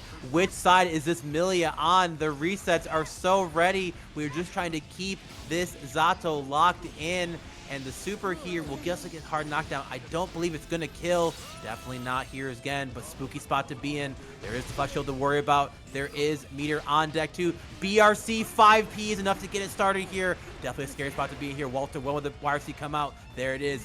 Eddie currently on a regen path here. It's up to Calamari on Zato to keep herself safe until the time comes in. Blocks on the JH cross through as well. Doesn't quite take the bait on the close slash meaty, but a far slash is gonna seal it. It's like Johto goat themselves, so definitely excited to see how the totsubunger, I apologize, then I see a May and I see the last one then, so totsubunger versus GSL. So let's get into it, Medi. Any on it's okay. I would have gotten mixed too. I was looking in the chat earlier. Someone was talking about, are they the same person? Two incredible individuals, both incredibly goated at May here, but gonna go ahead and spend that burst to not have to deal with this Leo nonsense. But this route taking all the way to the corner, I was wondering at what point was it gonna hit the hard knockdown, or at least the knockdown option then, and it just kept going into the wall break as well. But a great DP to fight back again. FRC through actually gets backdash then, but the parry is gonna catch the Dolphin on the way in here. Totsu playing so fast, keeping GSL guessing on what their option is going to be, but another Dolphin into RC, going to steal that first round for Totsu.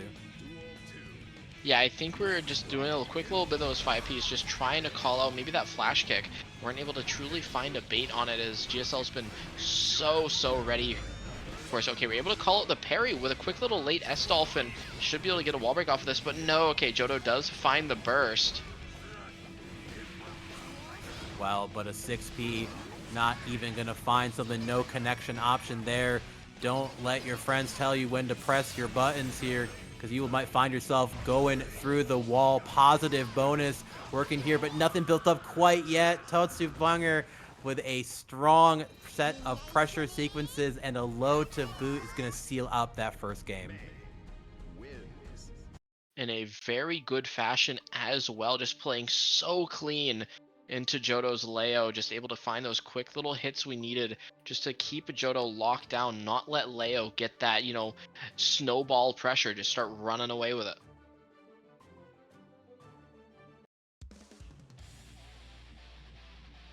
Absolutely. Johto confirming exactly what I thought. I feel like the crowd got into their mind here, but definitely a strong enough Leo to likely still do it despite the outside influence here. But totsubunger, definitely one of the best Mays that we have been seeing here in NA. I'm sure we will be continuing that pressure to go through here. Another first burst going the way of GSL here again, but an anti-air 2D of the Leo Classic then. Gonna go ahead and put May through that wall. A little bit of a reversal of fortune here is Johto immediately should be taking the first round here. I think this either might do just barely not enough. Caster's Curse alive and well as that flash kick. Maybe Totsu not ready for the clash cancel, or I actually don't think there's really anything Totsu could have done there to avoid it. Absolutely, a bit of a trade here as well. Again, answer back with trade into Berserker slash picking up, but running right into that 5H. Great spot to be in to get started. A dash block attempt being clipped out by the 2K from Leo here. Usually not to stick here, keeping Tatsu kind of boxed in at this point. Leo back turn, you can block, but so many great tools to use. Great 6P this time here to answer the mid coming through. And a wall stick as well. Doesn't even give Totsu the chance to burst. And a super to seal game 2 for GSL. Immediately answering back 1-1. Tying up the set in such a dominating fashion as well. Totsu didn't really get a chance to run her gameplay and get that game. Not really able to lock down Leo as effectively. I'll have to see if she's able to kind of, course correct, really start getting that momentum built back up. But of course, Johto just playing so insanely powerful right now, along with, a little bit of that random 6P action, a little bit of style. Isn't there a rule against mid-set coaching? Well, I'll have to see. We'll have to ask production about that one. Good stuff to GSL here, getting at least a good chunk of health out of Totsu so far. Luckily to get the first burst as well again, and it feels like in so many of these rounds here, Medi, it's been GSL's pressure that has at least gotten the resource war started in their favor. But like I said before, this is Totsu on the Mei. All they need is one knockdown to get started, and this is definitely the place they want to be. Yeah, we're able to finally find that not hard knockdown, just the wall break, just the soft knockdown. Not even knockdown, my bad. Anyways, regardless, get that positive bonus, we get that meter, we find the 2D, we're able to secure the round.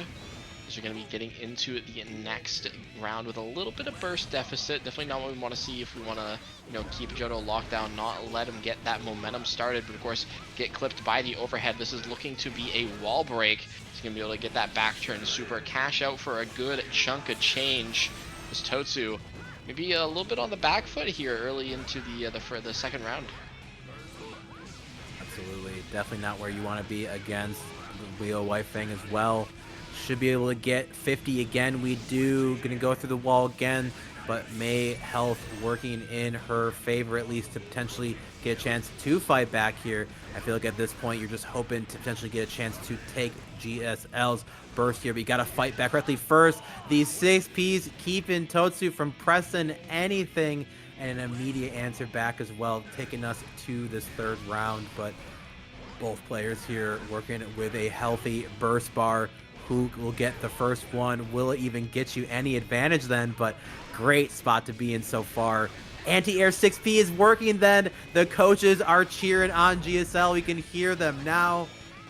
Definitely strong stuff from our players.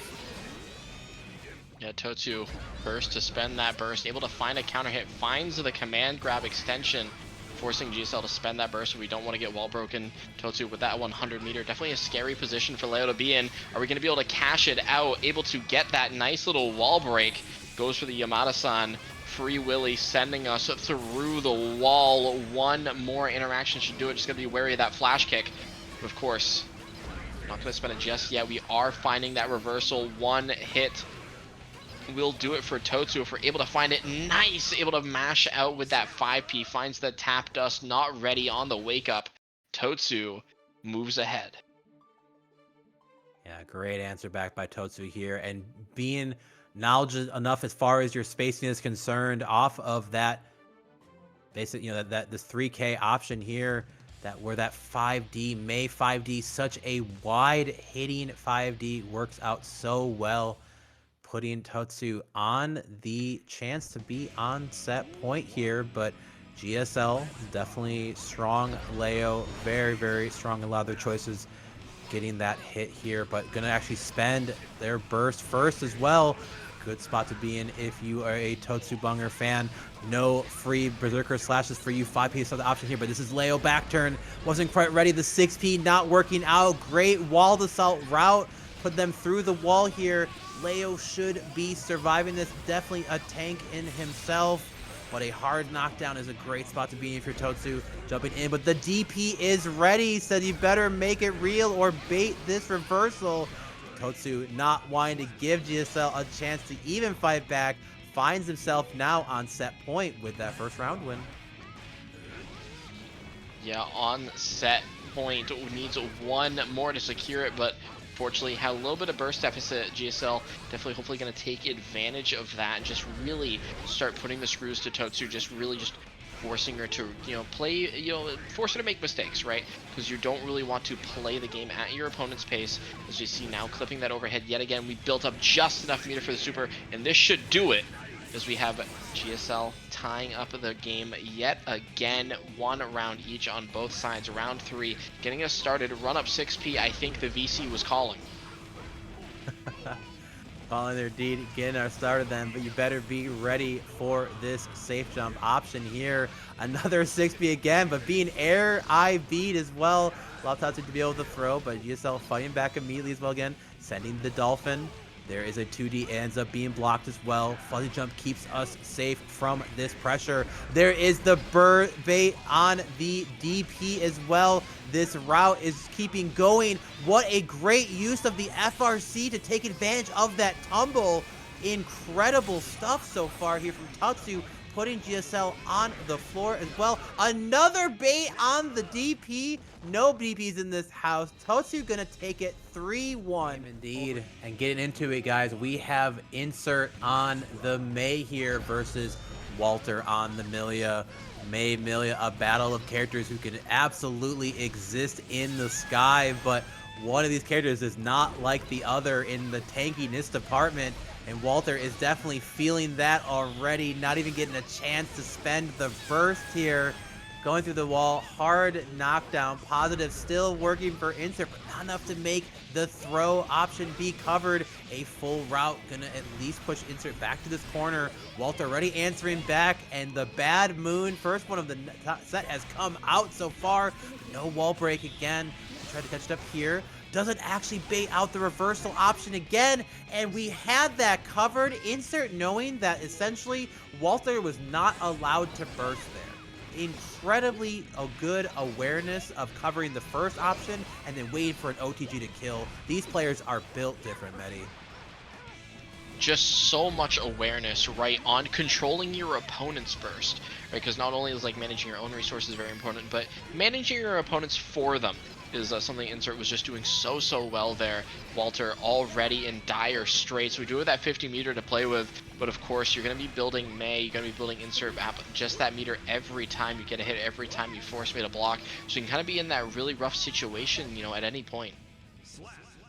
Oh, but the May JD gonna snipe Walter out of the sky, swat that mosquito, and answer with that first game here. And you know, Walter definitely a player who I'm sure doesn't really feel anything good or bad about the set until it is over. So even dropping one game here shouldn't affect them too much as we go into the next one then. But Insert just showing us that they are so ready to pick some of these good spots to stand. And, you know, May just being, you know, pretty gifted with being able to press certain options in the air to fight this aerial character in the Millia Rage. Yeah, that JD doing so much work there near the end. But of course, we have to see if we can continue that as we move on in the game.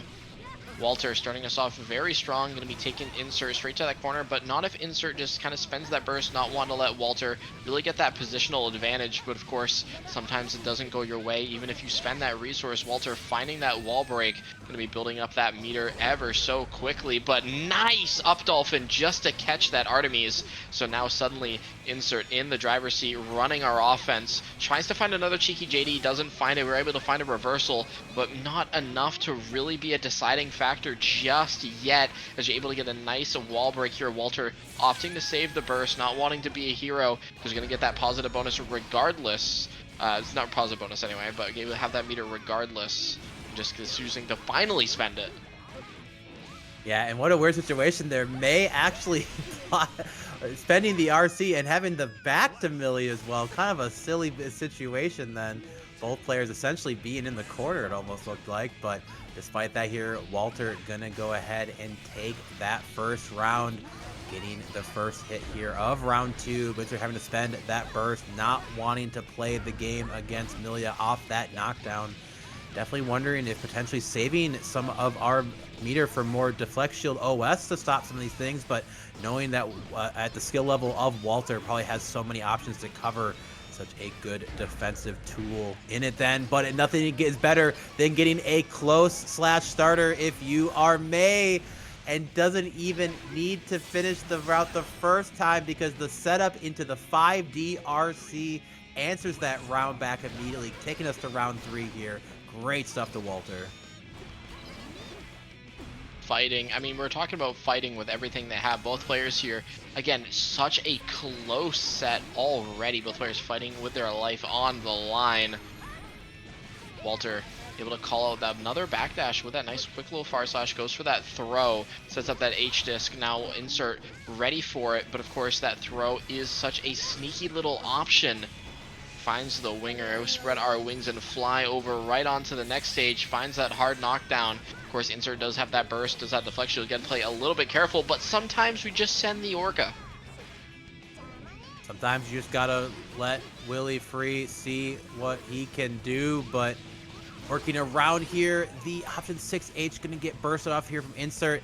Any hit will likely do it for either side. Both players just playing this kind of full screen aerial game, and no matter what we tried, we found a far slash on our landing here. Insert gonna take game 2 as well. Gonna find themselves now on a great set advantage here, but this is Walter's Millia. We are sure they at least have a few games in their belt, but we could see our first 3-0 in a while tonight here, as insert seems to be running away with it so far. And I mean, the fact that it's taken, we might now see a 3-0 just is a testament to how, hard these players are fighting and how close the games have been tonight. So I believe in the Walter comeback, but of course, maybe I'm cursing it a little bit. We get a nice little burst bait out from insert, that free Willy. Oh my. All it was a close slash 2H into letting out the whale, and that was about 70%. So insane stuff here, but that pressure sequence was so good. The use of up dolphin to bait out the burst too. Insert just looking so strong so far, and a great aerial route, gonna take 50% because of that red wild assault. Walter probably praying for wall assault to get removed for in 2.0 here, but you'll have to wait a little bit longer and at least try from the loser's side. It's a Slayer versus May, 2 battle of behemoths, high damage characters here, and first hit going Mixyous' way. Definitely a spot you want to be in as the Slayer, boxing your opponent in, but a jump out, actually Arabi keeps them safe here. Good 2K to work underneath the options for Slayer. What a deep jump in JS as well. Totsu looking so comfortable with his options, so good on their defensive choices, not getting caught out by any of the tricks coming from Mixyous, but at some point, one of these players are gonna have to get hit, but this defense is going so long, and a straight 2H to do it, then willing to spend the burst as well on the hit, gets close enough to throw it into the corner, not where you want to be in if you're Mixyous, but a 2D to actually hit and get us out, not taking the bait on the stagger, and the overhead Rekka as is enough to take the first round from Mixyous. My god, that was such a crazy first round. One thing I'm hoping to see more from Totsu, right, as we're getting further along in the game, is you saw that P map, right, come out and then it got thrown. That was actually an IB that didn't force, right, Totsu far enough away where that throw would have been punished. So I'm hoping to see a lot of more of that really strong timing. But of course, if Mixyous is just putting your back to the wall, all gas, no brakes, just hitting you with everything in the kitchen sink, you might not get the chance to. No chance indeed. Like, once Mixyous gets started, honestly, once Slayers get started, it can be so hard to just make the right choice here. And I feel like a lot of these follow-ups from the Dandy here, with the slight delays, are trying to fight back from some of these defensive options here from Totsu. So really, really good stuff. But totsubunger, definitely one of the higher level competitors in general we have in NA here. I'm sure while it might be annoying to drop that first game, keeping the composure, keeping the game plan strong against someone as confident, as flexible in their character as Mixyous is about to be in, and putting them through the wall already with Yamato-san too. Maybe not the highest damage, but a hard knockdown is a great way to start it out. And also that counter hit 5H, and now you start us out stuffing the K-Mappa with a Dolphin. My own forward advancing special is better than yours, as we find a perfect to take the first round here. Starting us off, going for that quick maybe a little more passive round start, not wanting to get blown up by that Slayer nuclear bomb. But of course, still got to engage with the Slayer at some point in time. We are able to find a nice side swap, start getting that corner pressure mounting. But of course, Mixyous trying to fight out, not finding it though. Doesn't build up enough meter in time, so we just have to settle for back to neutral. Back neutral indeed, but using the RC forward there, enough to hit the command grab. Gonna put mixyous through the wall again with Yamato-san. Definitely still a bit of help to work with. 100 meter in the bank, full burst bar as well. All it takes is one hit to get started. This is Slayer, and that FRC routing into the Pal Bunker loops up there, but a BRC forward, and I think we might have already committed to an option. We find ourselves meeting the BRC with a 6P as well. All it can take is one hit for either of these characters to seal out this round, at least situation-wise. totsubunger wanting to get that game answering back, and they are able to with the 5P being delayed there. Great stuff to Totsu, making it 1-1. Knocking on the door to victory. Just a quick little tippy taps to close it out, denying that burst. mixyous not even getting the real chance to spend it.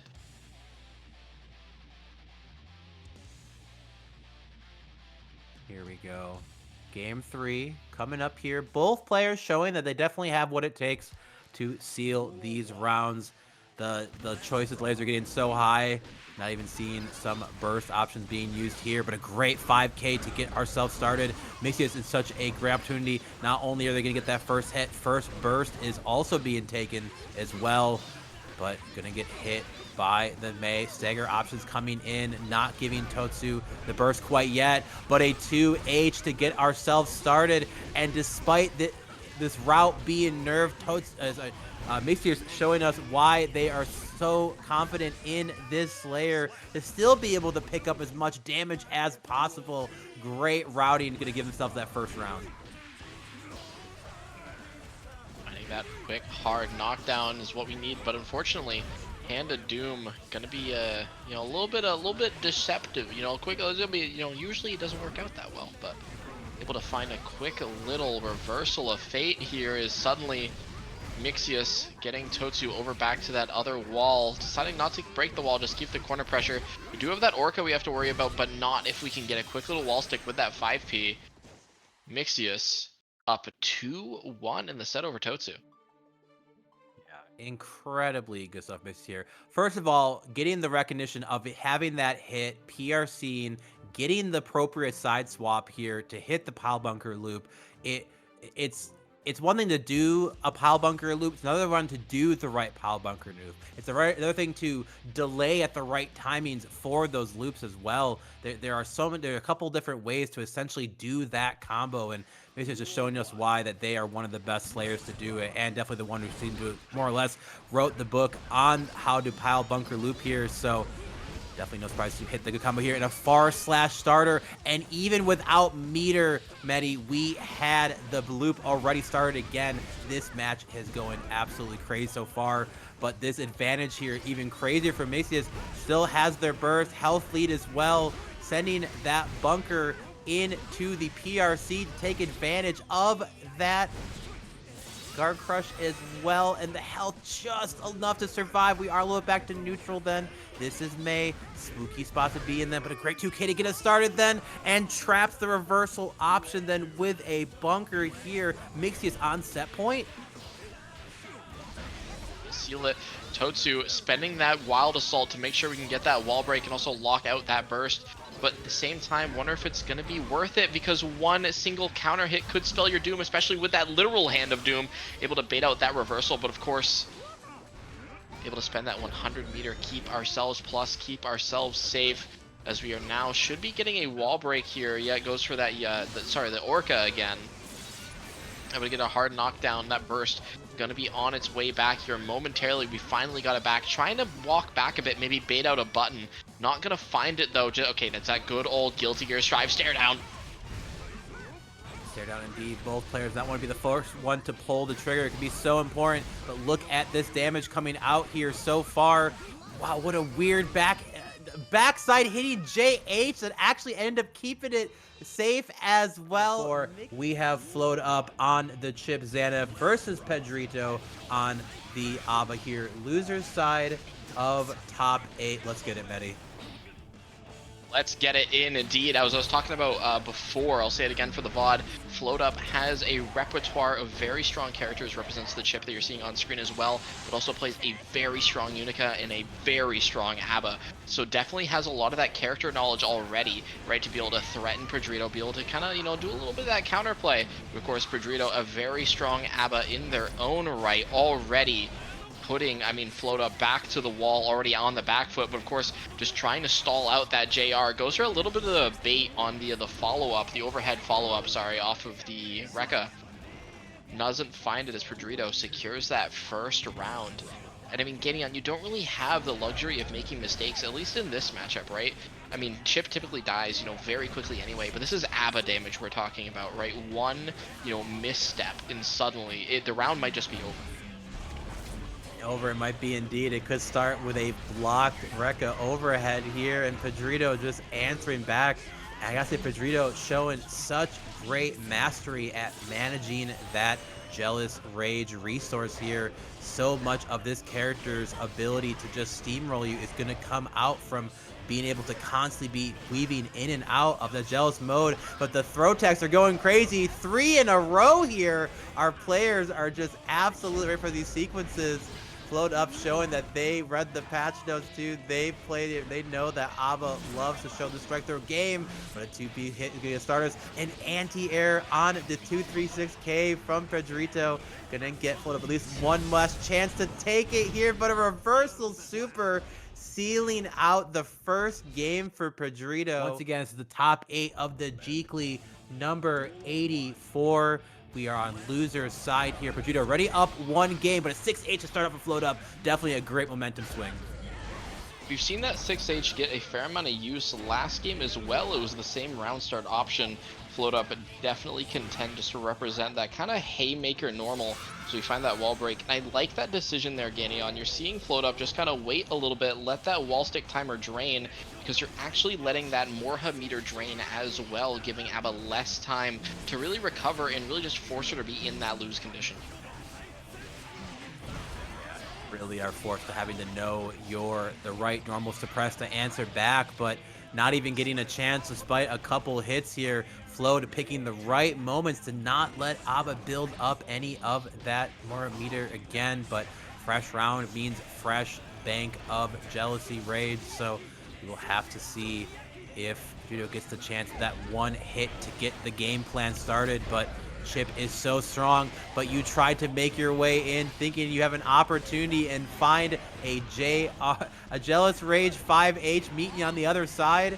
Spooky spot to be in here, and there's one of those examples. Chipps normally love to take advantage of that double jump into the J2K, but you have to be careful. ABBA's waiting there for you. That 2S at the ready, but a DP to fight off Pedrito here.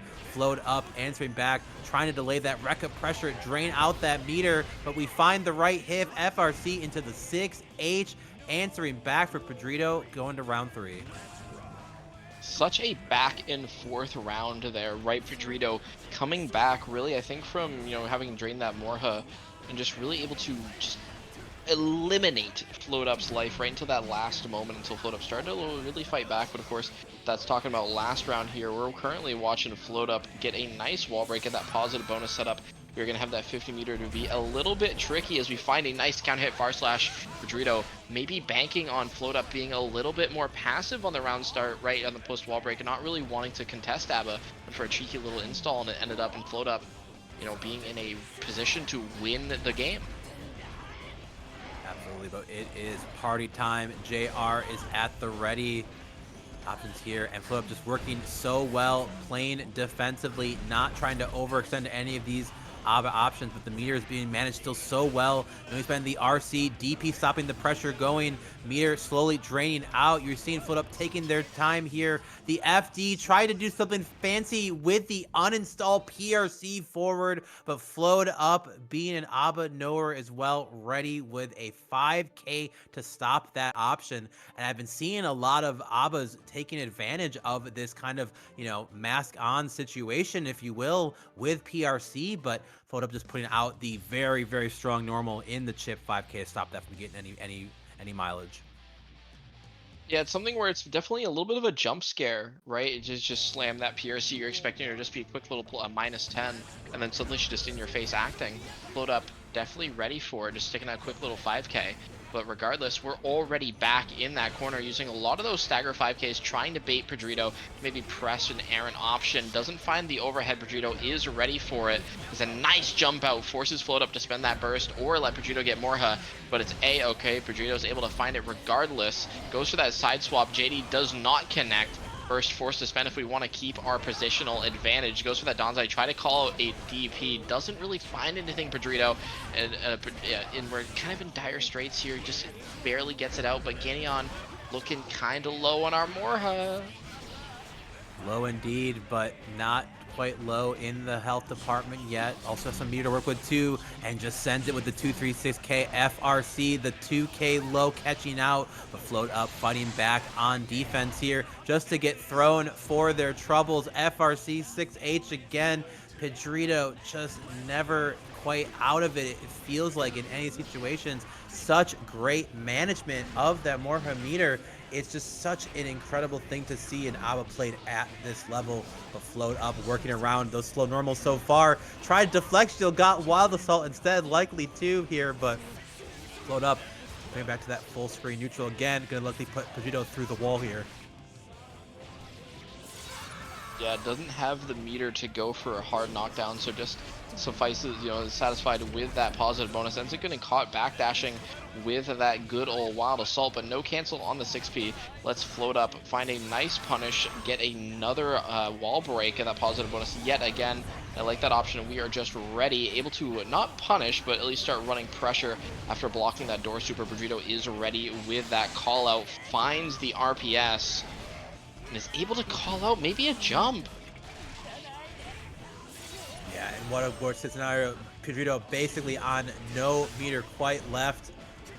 Able to wall stick and just get the input for the uninstall, but takes the space, sends it with the Rekka, which maintains so much momentum from that run-in option as well. Be able to spend some of that meter being built up from positive, bait out that burst here, and set Pedrito up 2-1 so far.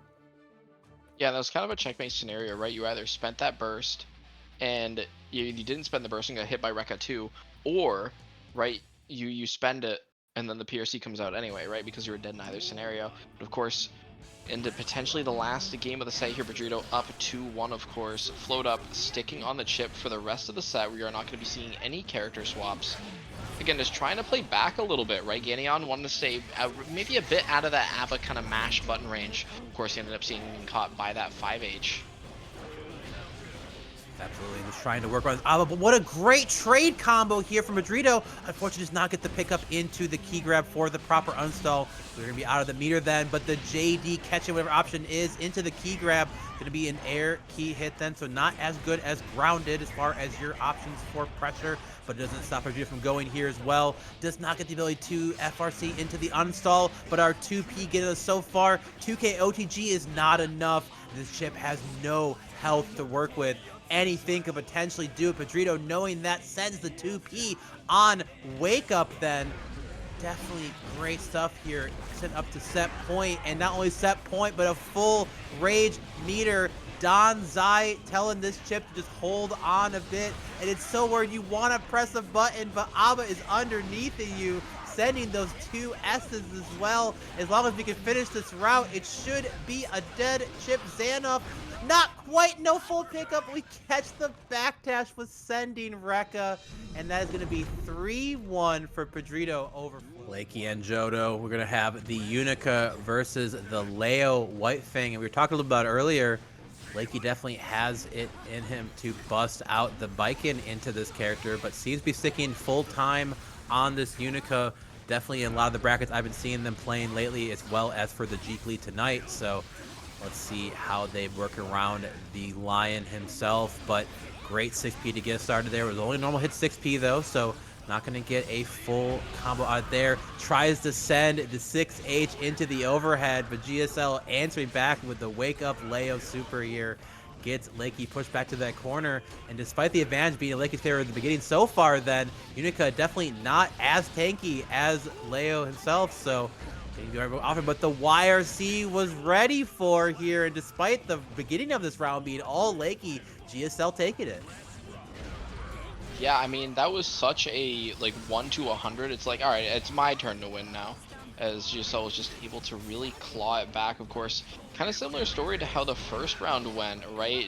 Johto just forced back to that corner almost immediately by Lakey, then immediately almost, just sort of able to fight our way out, ends up getting caught by Lakey as well. A little bit of a wall break here, get that positive bonus, get that burst build back up, get that meter build back up. One more hit will do it, as we do find it with that quick 5k. Johto's just going to save the burst for next round, trying to close out the third round here, as Lakey still doesn't have access to it. Yeah, definitely the suffering from success of being a high health character in this game, crying into their bag of money. The money is how often they get to build their meter here, but GSL gonna get that wall break then. Positive working so well in their favor. Able to sneak underneath with the PRC as well. Lakey just had to fall into the catching arms of GSL. 2 Ds again, despite the first one not working out. At first you don't succeed, try again. Still shows what they got here, but the spacing was correct from Lakey to be able to send that laser, keeping themselves safe here. Great utilization of that parry. Dash cancel off the projectile too. GSL showing us they are super comfortable with these newer changes that Leo got towards this season here. But there is go ahead and blocking that gun dipper then. Gonna safely exit out, pressuring out with that 2-1-4H here. But at this point, it's basically no health left to Lakey. Any chip can potentially do it, and the FD meter was draining. GSL gonna take a pretty close game 1. Yeah, I just am such a reversal of fortune here, right? It was immediately just Johto just not letting off the gas. Really just felt like Lakey just couldn't play, right? Couldn't press like a really errant button because you were ready with, a lot of those projectiles, a lot of those quick little BT buttons, and you couldn't really zone out either, right? Because we saw with that parry dash cancel. Yeah, really, really impressive stuff here from GSL, but Lakey definitely has been showing off the power of this Unika here. There is the first DP being ripped as well. Not a single one coming out in that first set from Lakey, but gonna hold that full screen space. Unika definitely no slouch at full screen. Having access to that laser definitely gives her a lot of opportunity just to make sure you have to respect this quick projectile here, but just looking for a safe exit with the red sword knockout here. A little bit of her mom's Michael sword, if you will. But gonna go ahead and DP sends him back here to that corner. Blocks out GSL's DP in return, but the immediate burst answering back. Definitely see if we can make it through. Safe jab to fight out of that pressure. Cross the 3Q then. Cross underneath as well. The watch your toes as well. GSL taking another round again. And it feels like despite Lakey getting a couple good sequences here and there, the payout is just so much more for this Leo Whitefang. Yeah, Johto just able to not let Lakey really have a chance to turn it around, right? Just able to get, as we saw before, just this quick little cross as we find a cross up yet again. We do have the meter, of course, so next hit should do it if we're able to lock out that burst. Of course, okay, or just find the throw. Doesn't find it though. Gonna be really wary of these flash kicks though, getting on. We've seen that Johto just be so willing to represent them, and really such smart points as well. Yeah, and there is one of the Unika problems then with not having essentially a command normal on her 6H. A lot of weird air hits require very specific timings and certain heights to be able to actually convert further. So despite getting the hit here into far slash, you essentially had nothing that could have followed it up there because of the air hit. So definitely one of the character's woes, and another character that I have absolutely seen Lakey pilot before is this Asuka.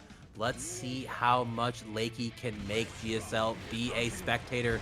See if they know when to press to fight these cubes. So far, it's looking pretty good for GSL because not only are we fighting through those cubes, we already have the burst, not even 10 seconds into the round. Not only do we have the burst, we're looking to take all the mana as well, getting below half that shield He's gonna start running out as well. Finally get the arpeggio set up. Okay, that flash kick coming out yet again. Cards looking a little sparse, though we are able to get that arpeggio set up yet again. 6P be a little mistimed. Finds the tap dust, gonna be able to get, I was gonna say get a wall break. Force the burst out by Johto. No mana online. Johto's just, you know, slowly dash blocking up, and I mean that's scary if you're Lakey, right? Because we've seen Johto's represented that we're willing to just kind of press in the right spots. So, and the second really Leo gets started, you're seeing Lakey forced to just really spend a lot of these resources to get Johto away. Absolutely, but the throw OTG is gonna get the round for Lakey here. Definitely kind of a spooky spot. Didn't really have the best spells to work with, despite using that bookmark super. But so far here, definitely in a better spot right now. Got the cubes, at least to carry this way through. Gonna put Jiso through the wall. Likely, no, we're not gonna finish it there. Not sure if intentional or not. Maybe we might be able to actually break the wall from that distance. But there is the burst being sent out from Lakey. Run up 5D, RCD gets started. 6H to get that good knockdown. Bit of mana back. Bit of a test case switch as well. And these cubes are coming in. The pressure is going. Great block on the 6H by GSL. This time, no 5D RC working out then, but teleports out, sets out the portal to the land of cubes. But nice portal, mate. Let me send you through the wall here as well. Oh, but no wall stick with that routing then. No mana bar to keep yourself alive from this throw. Round 3 and puts GSL on set point. One more game is all we need to see. I think it's like the second 3-0 of the night. These have been really sparse. As Lakey still trying to fight their way, stay alive in the tournament. We are able to find the tap dust. We did build the 50, so we are able to get a nice little wall break for our efforts. We do have 2 Screamer stocks, so we can kind of throw a wall out in front of us. But of course, Johto still got that life, still alive in the round, but maybe not for much longer. Super not known to do a ton of damage there. Not a lot of mana to work with too, so they're gonna have to spend their time on getting that mana back. But we played the space, and this Asuka pick might be exactly what we need to return this set around. But Lakey will have to win 2 more games on this pick with no opportunity to switch. But hey, at least they're still in it. Yeah, still has a chance. And I mean, the Asuka, it was a bit of a nail-biter, but it did work, right? So if we can take a game, we can take a set. So we just need to see if Lakey's able to keep it up. Nice block on the, I believe it's Turbulence. But Johto able to fight our way in regardless. Just running a little bit of that stagger, trying to find a frame trap. Are able to find a nice 5P as we just catch it. I believe it's the air backdash. Caught indeed, but gonna go ahead and reset into back turn again. But good fuzzy 2P fights out of that Leo pressure here. Not quite ready for that pass through. Keeps the pressure going. Doesn't go with the wall break. Likely wasn't gonna die without super behind it then, but you end up keeping that moment. Gives the opportunity for Lakey to fight back. But the 5P staggers are going great. Takes some space and a sonic boom to answer back here once again. GSL on set point here. Lakey already spending 2 other spells. Able to get some cards back to the air. Icicle actually catches the IED attempt from GSL. Great stuff, but there is no mana here to work with. But they break the shield, gets the mana back already too. All spells being spent at this point, but great utilization of that bookmark super. Gonna go ahead and set out the cubes, do their best to take some space, push this Leo back here. Says no use of that aerial 2D. My cubes do not care about this flying lion. Yeah, it just keeps that offense rolling. We are able to find a nice flash kick. We do have that 100 meter to play with. Johto just did spend that 50, just keep that mix up a little bit trickier. Able to find a nice back turn slash, and the mana is gone. This should be it. Johto is looking to move on until losers quarters. Lakey. All right, everybody, welcome to our losers quarter finals here. We got totsubunger as always representing that May, coming into pedrito representing that ABBA. Both players coming off of amazing sets of their own. Pedrito taking it right over Flowedup to get to this position, but Totsu starting off extremely strong here. able to nice just delaying, catching that backdash with that close slash and suddenly getting on. That round is over, but of course, got more to come. Duel 2 or letting it rock, of course. Nice 2B mash out. Yeah, mash it out, getting that knockdown to get into JR and get the party started. Gonna go ahead and wall stick, great routing to be able to uninstall and then send that super, getting back into JR again with full meter. Here comes the ABBA strike throw game plan. Again, another stick into the key grab right this time. No hard knockdown, but look at all of that meter to work with. You have so many opportunities. Sends a BRC, but the Dolphins stopping any opportunity. Totsubunger showing us that they, despite kind of letting Pedrito play most of this round here, they are still ready with the answers back, and no better way to get started than that. But we still had plenty of meter in the tank and not a lot of health to need to chew through. Normally could be a death sentence using that as a reversal, but for the kill, it's always worth it. 100%, especially as Totsu, I think maybe went for a safe jab, but just a little bit of mistimed. Always love to see that, especially if you're Pedrito. But I mean, I don't know about you, Ganion. I'm sitting here, I'm taking notes. Notes indeed. Notes of when to quite press. Great routing options here. Go ahead and get the unstall despite the Rekka 3 kind of, soft knockdown then. Another side switch there. Both players trying to at least keep each other baited in. At this point here, we are going through that wall, kind of back to that neutral game plan here, but you do have positive working in your side now. If you are Totsu, full burst meter, almost having 100 tension as well, and a dolphin into the throw. It's going to set up this first game going to Totsubunger. Amazing job keeping Pedrito on the back foot, right? Just didn't really let Pedrito really start their game plan. Just blocking everything out wonderfully, not really biting anything as you're seeing in the replay and just full sending it. Of course, we'll have to see if that one game was just a data round as we move on to our next match in our next game of the set. Wonder what the round start is gonna be. May's kind of hard to interact with, at least if you're ABBA on the round start, right? You see, tries to go mid delay slide, ends up getting caught out by the throw. Caught indeed, but if nobody got me, I know ABBA JR JH got me. An incredibly strong aerial normal option there, but despite the hop kick PRC, getting caught right into the Dolphins waiting arms, and this route is sick. You keep bouncing off the wall. Will it end? Well, what we'll be seeing is Willie being freed. Hard knockdown. Your jumping tools here again actually ends up being safe. I love that delay as well from Totsu. We were able to run up in between the super, wait to get the perfect starter then, and answering that first round in their favor.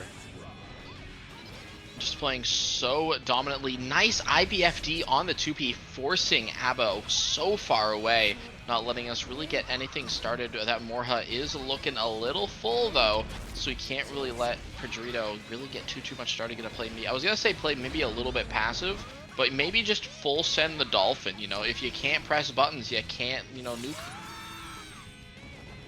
Very true, but full plays here. Pure taking that space to actually get the uninstall for free. Great routing decision then. It's going to put a full set of meter. I love utilizing that meaty Danzai. Stops so many options here from the Mei. But despite that here, going through the wall, looking for the potential on the burst. Nothing happened there. Sending that full screen jelly super. But here comes ABBA flying in with the hop kick over. Great uninstall routing here. Breaking with that super. Gonna put Totsu in another guess for life of this round at least. Definitely not gonna be spending that burst here. Pedrito making sure of it with that delay-based routing, and a round apiece in game 2. Pedrito not down for the count in this game yet, but not what you want to be seeing, but a rare drop by Totsu here, but is still able to catch up a potential outback, and one of those situations where a drop opportunity becomes so much more damage than you would have gotten in the first place here, Medi. This is such a scary spot to be if you're Pedrito. Yeah, one mistake could end it all, and there it is, a perfect for Totsubunger. Gonna see on that replay, but of course that 5H just catching right at the end there, dashing Pedrito's dreams of spending that burst, just not able to find anything as we move on to potentially, I mean, another 3-0 potentially. Yeah, just that slight kind of hesitation in what their choice was after the Dolphin cancel, but then pressing the 5H is really probably caught Pedrito on either like a fuzzy jump option or some other kind of choice normal there. But wow, and kind of an odd JS moment getting us started, getting the first burst. But despite burst being set, we've been able to be control. But you have to be right if you're willing to spend the resource against a character like Ava. She can just get right back into it here, but these routing choices have been so good for Pedrito. Go ahead and utilizing that dash cancel option after the RC, uninstalling as well, managing that meter so well. It feels like we're just constantly at the state of 70% when charted there, but the JR5H is ready for us. One of my favorite buttons after a regular wall break. I have to say, just so hard to mess with if you're on the other side. Incredible stuff from Pedrito answering back here in the set. Yeah, it's one of those buttons where you just really can't contest it, right? Unless you have like a specific plan in mind, like maybe like PRC 6P. But as I'm talking about that, I'm watching the blender Pedrito looking so insanely powerful right now, forcing Totsu, I mean, immediately on the back foot, playing, you know, maybe it's still really aggressive, but nice. We were talking about that earlier actually in the tournament, getting on that little bit of jump scare with that forced uninstall PRC.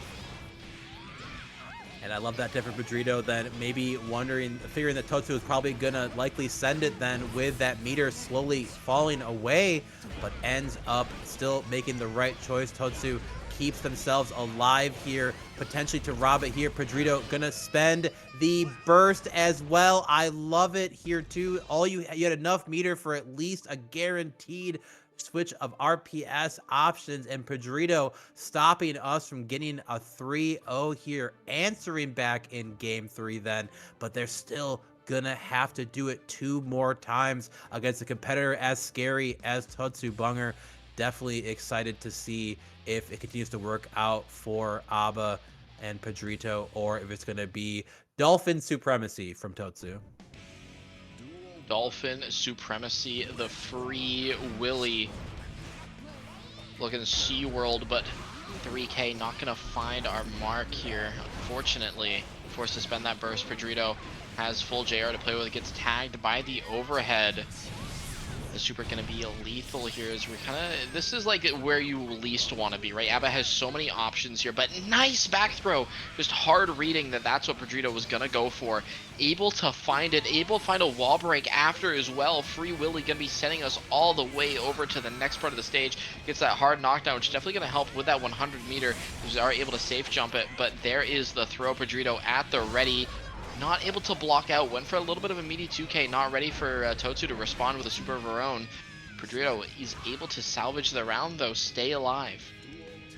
And what a high level of kind of more or less choices based on what you think your opponent will end up doing here. Both players show us that they are so aware of their opponent's options.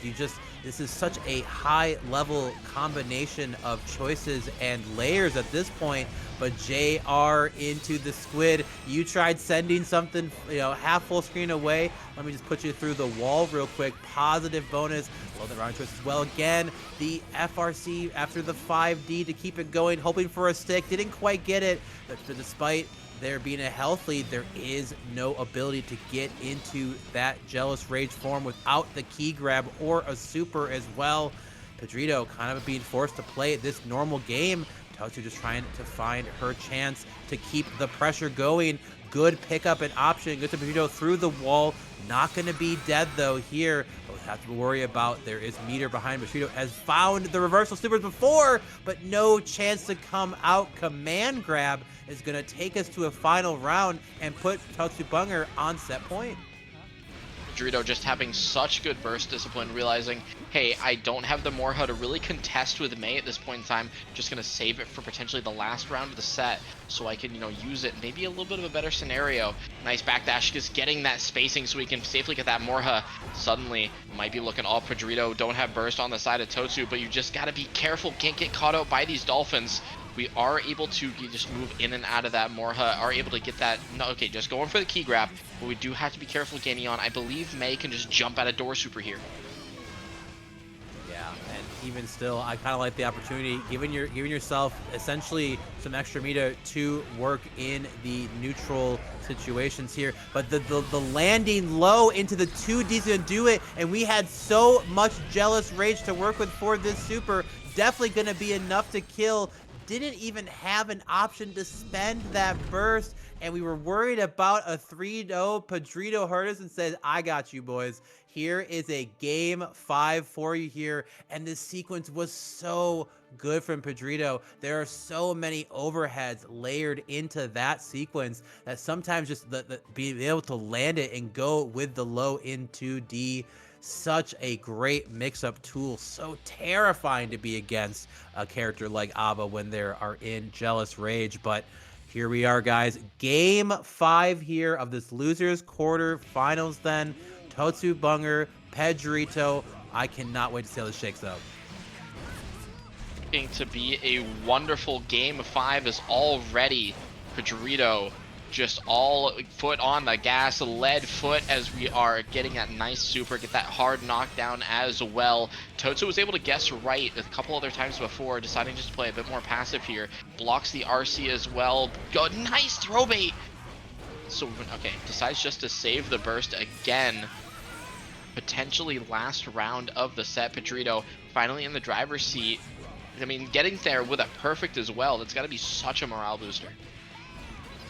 And nothing more boosts the morale than a reverse sweep on such a strong player then, but Totsubunger not out of it yet.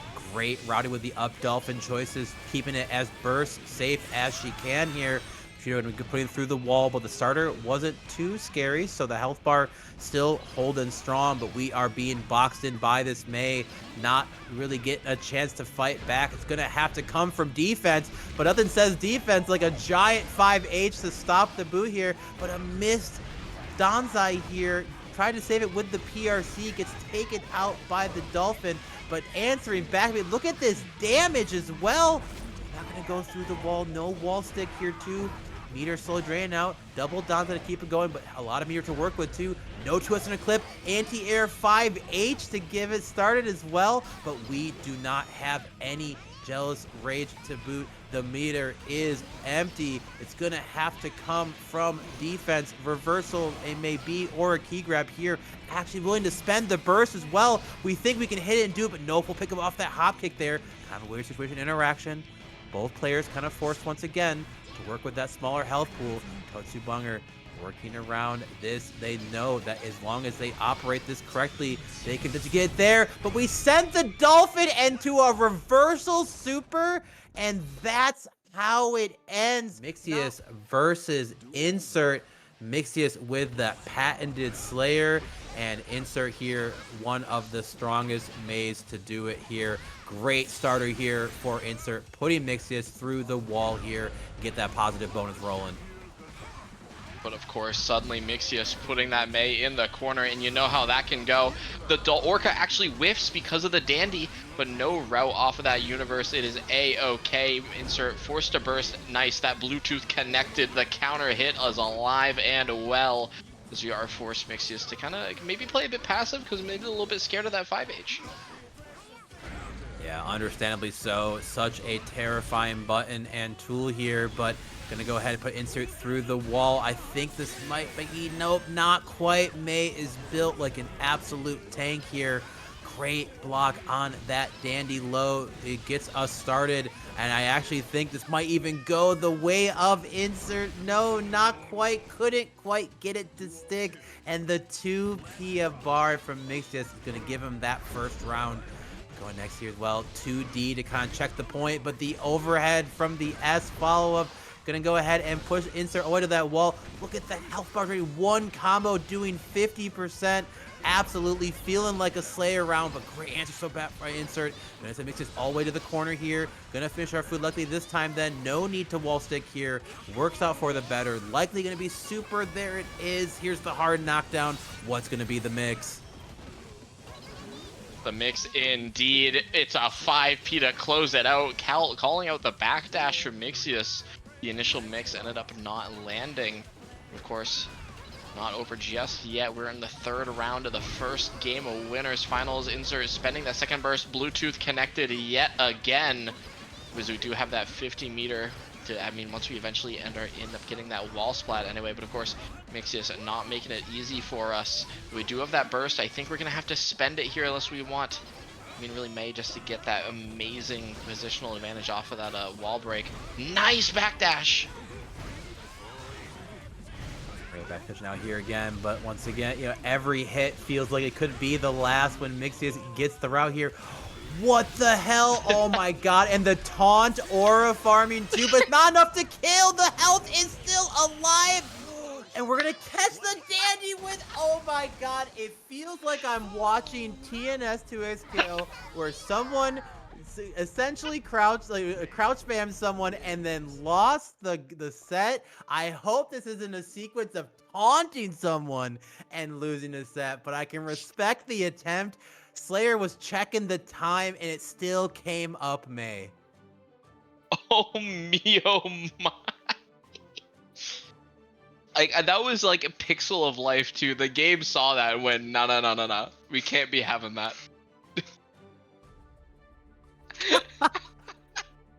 That was, you know what? For a second there, I'm like, hey man, you got the kill, and then it didn't kill, and but knowing Mixyous, they are likely still laughing about it, having a good time. This player is just such a joy to watch in the way they pilot this Slayer, unless it's against me. So definitely feeling like Mixyous can still make it happen. Not turn back here, but gets a great low starter universe. It's called from the heavens, and despite a burst giving into the chance to fight out here, it's likely not going to end well in your factor there. Pile bunker is enough base to do it, and a perfect already in the first round. Oh me, oh my, we find a nice counter hit S Dolphin for our efforts. Getting a nice early wall break and getting that burst built back up before it becomes crucial.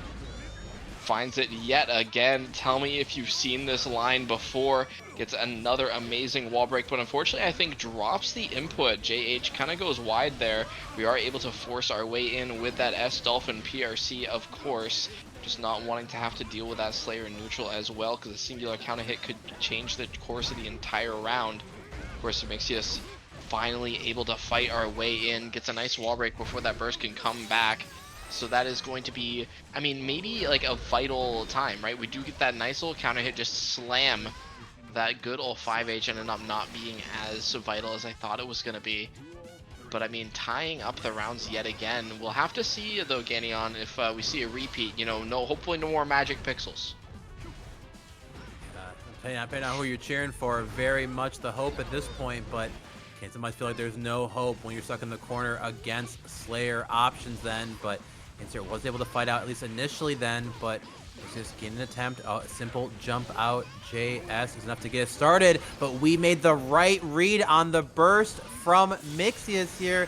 And once again, it felt like these rounds were going so Mixyous' way, and just its Insert coming out on top again. At least it wasn't at the behest of a taunt mid-set into not killing here, but great bait on that burst here. Insert up 2-0 right now. And if they can get this game, not only would that be a clean 3-0, essentially getting yourself in, but in grand finals as well, definitely a strong spot to be in. Also be revenge for the other May, just taking it 3-0 after Mixyous had to deal with a previous May in winners semis and totsubunger. Of course, Mixyous bursted into the corner, uses that Hand of Doom in a very smart way, just using that invul just to push Insert a bit further away. Not able to get too much off it though in dire straits. Of course, Insert did have to spend that burst to get to this position. Mixyous does have that 100 meter, but not gonna be able to use any of it. Ganion, this is set point on the verge of potentially a 3-0 for Insert. Yeah, which is definitely a surprise considering like how well it felt like Mixyous was handling some of the options that happened in the early set with Totsu. So it just feels like Insert has really kind of gotten a dial on something that Mixyous is doing here, bringing this pressure. Then the damage is absolutely stacking up right now. choosing not to break initially then to potentially bait out that burst. Gonna send the Amada-san, and it's actually enough to kill. I did not think Slayer was dying there. That was a 2K starter, but insert showing us why this is the king of the Jellyfish Pirates here tonight. Loser semifinals of the Jeekly 84, guys. Medi, let's see how this starts off, and a great 2S from GSL to get Pedrito pushed to the corner, and immediate burst being spent. Finds that nice counter hit, immediate burst being spent as well on the side of Johto. We are able to find that uninstall, so we aren't just out of Morha just yet. Of course, Johto very well versed actually in the ABBA matchup, so definitely has that experience. And Leo's kind of a difficult ask for ABBA as well. But of course, Johto playing so well. We do have that 100 meter to play with. We are able to find that tap dust to get that RC to keep it going. Gets the wall break. Gonna be just barely not enough to kill though. Getting on, we do have that 50 meter. We'll have to see if it's worth it. And no, we don't get to spend it. I think that was a similar thing we saw with in the previous settings Flowedup as well, getting on, right? We're maybe expecting a little bit more passive gameplay on that wall break. Yeah, gave Pedrito potentially a chance to change into that JR there initially, but not going to come out. Great routing here will allow for the land into uninstall into that super wall break. Hard knockdown to work with then. Great pressure sequence here with the safe jump potentially going into meaty option as well. Johto not ripping the DP quite yet. Another super wall break again, but Danzai's through the reversal this time. There's nothing better as an ABBA player seeing all that flashing blue and knowing that you knew that what they were going to look to do here. Race up Pedrito taking us to a round 3 already of our first game here. I would love to see another game 5 set between these behemoth of their characters. Great chase off of that backdash here from the Leo, and unfortunately out of JR meter here, but great navigation around that back turn S as well. No ability to get enough meter to build in to go into JR. BRC close slash keeps the pressure going, but the overhead gains so much work. I love that choice so far from GSL, not to break the wall, wasn't able to kill it, but this should definitely do it with the super Leo privilege of OTG super as well. Game 1 going GSL's way. Making right, we were just chilling out a little bit, seeing it on this replay here, just backing up. We knew Pedrito didn't really have the resources to play with to really be a threat at that point, at least at that longer range, because at that point ABBA can really only threaten maybe like a 5H, maybe like a hop kick, and Johto was more than ready just to have either that guard point active or just to press a quick button to stuff either option. So I love that decision making. Hopefully see some more of that really smart kind of Leo play as the set progresses. Very strong stuff here so far from Pedrito then, but definitely GSL showing us why they are one of the better layers to do it here. But good, tries to chase the backdash option then, but being able to throw that hop kick recovery here. OTG super through the wall. Look at the damage racking up from barely, and then but the cross throughs enough to keep us going here. But there is no meter in the Jealous tank to come out. It's gonna have to be an answer on defense then, but a backdash enough to get us started here. Definitely not out of it quite yet, but spooky spot to be in. Dash up 2P with that BRC. The Stagger's trying to catch Pedrito, just flinching as well, but a run-up throw is enough to answer it here. And the GSL taking another round 1 in the set here. Pedrito, while they've been able to get a couple of hits, they've not really been able to maintain that pressure against a lot of the sequences that GSL are keeping. And another burst being baited. It feels like we've seen so many of these tonight. Speaking of baits, able to block the flash kick. That's going to be so much damage. Unfortunately, wasn't able to finish the route, though we are able to find the hop kick yet again. And not able to get the wall break, though. Johto ready with that burst. You are able to get that super. We can just guard point through it. Of course, that 2D counter hit going to be more than enough. Pedrito going to be putting a round on the board. And I mean, a really strong play. Just right, kind of, again, not really letting just that one, it was that one bait that kind of changed the whole momentum of that round. To where Pedrito just really didn't let Johto get started again after. Yeah, and I have to say, really great routing choice here by Pedrito to be able to seal that second round. But as we're going through here, round 3, your health bar already fallen so low, getting hard knocked down by Leo. Not much defensive stuff to work with. Tries to choose 5H after the options, but back turn S has other words for you. Immediately into that super as well. A perfect then. And GSL already up 2-0. Pedrito, you said it earlier, was probably hoping for maybe a Millia run back here, or I should say a Millia opportunity to get a little bit an easier match, but this Leo has just been not letting Abba play. Definitely going to be an uphill battle. Pedrito not only has to win this next one, but 2 more after as well. Definitely a crazy set so far. The only thing that not only secures us for that payout for tonight, but also lets us stay alive in the tournament is a reverse sweep on the side of Pedrito. Of course, that burst gets baited yet again. Johto's just so on the money, just so locked in on these burst baits. We do have that positive bonus, so that meter is going to be coming back.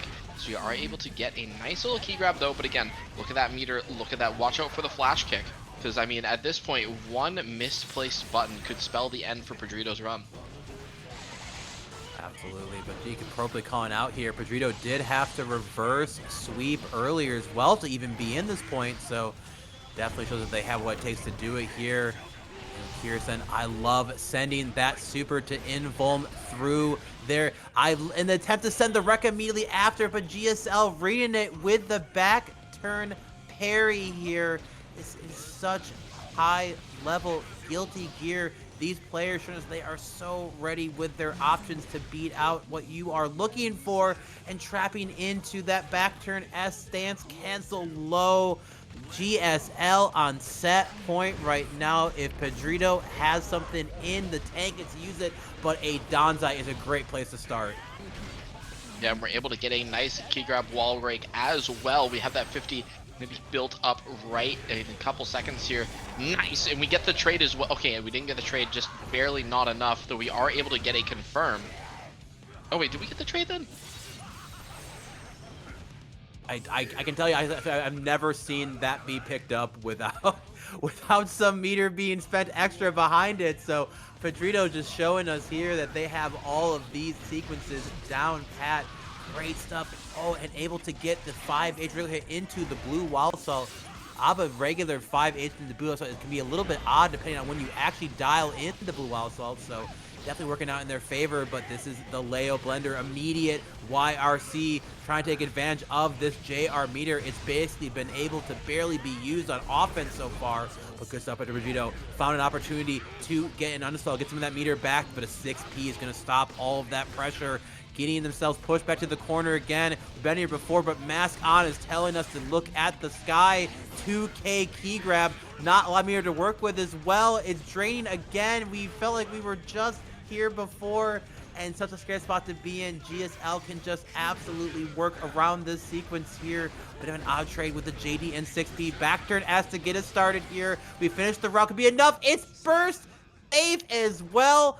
GSL navigating so well around these sequences. Gonna take it 3-0 over Pedrito. Getting into losers finals, guys, of the Jeekly 84. We have Johto go GSL versus Mixyous on the Slayer here. Definitely excited to see this one here. A first burst being spent so quickly already. Mixyous keeping the pressure going, then too, not letting that DP stop them from continuing forward. Gonna go ahead and try to bait out that first burst. Not quite getting given to it here, but the Slayer is gonna have to find their secrets to get in. Close slash to get a start is a great space to be in here too, but that reversal DP, at least Mixyous has the health to work with. But a starter win to the RC. The mix is crossed through low. It actually ends up being the overhead, and despite being able to build up a ton of meter for a potential option, it doesn't even get the chance to use it. GSL playing on a tear right now. I think like every knockdown I've seen Johto like just lying on the floor, it has been flash kick on wake up. I think every time, and I think every time it's worked this set.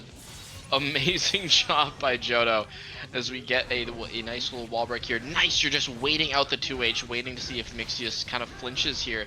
Ended up working out for us as we are getting close to that 100 meter. We do find the RC as well. These trades are going to work out for us if we just keep getting them, if we keep, staunch the bleeding a little bit. Of course, goes to that burst bait. We're able to find it, are able to punish it again. And that is Jodo taking the first game in losers finals, trying to get, well on their way to fight insert and grands. That was such a great sequence there, and a rare drop on that pile bunker loop here from Mixyous. Maybe a bit of a spacing issue, or maybe didn't quite get the hit they were looking for there. Definitely a tough thing to have them all dialed in and ready, but Mixyous definitely in this position here, was in winners finals for a reason. So you definitely drop that one game. It can definitely be tough to come back from, depending on where you're at with the mental. That is the beauty of all of these brackets, gives these players opportunities to hone their skills, not only in game but out of game as well. GSL, it looks like all these all the time, but a great 5K to stop that guard crush sequence from coming in from GSL here. Playing back again, these safe jabs getting so much value then, but the overhead doesn't even need the super to answer, and what feels essentially like a strong layer around there, GSL is absolutely in the driving seat. Indeed, indeed. Spent that burst a little early as we saw Mixyous just find that counter hit 6H. Now we're playing really patient, just kind of waiting here. Okay, I believe that was K-Mappa not finding its mark. Tries to go for another burst bait, not finding it. Okay, we are able to finally burst out, but one kind of errant interaction is all we need for GSL to go move on 2-0 beyond the potentially last game of the set. But of course, Mixyous not making it easy. We're able to find a 2K, and this should be enough as it's time. It's for your last horizon. So you're able to cash out that 100 meter super, and I mean, one punch man, really. Like one punch on a man who's already been punched 100 times with how low that health was, but damn, does that cinematic look cool. Great stuff here to Mixyous, then showing us that they, despite dropping that first game, definitely not even close to being out of it yet here.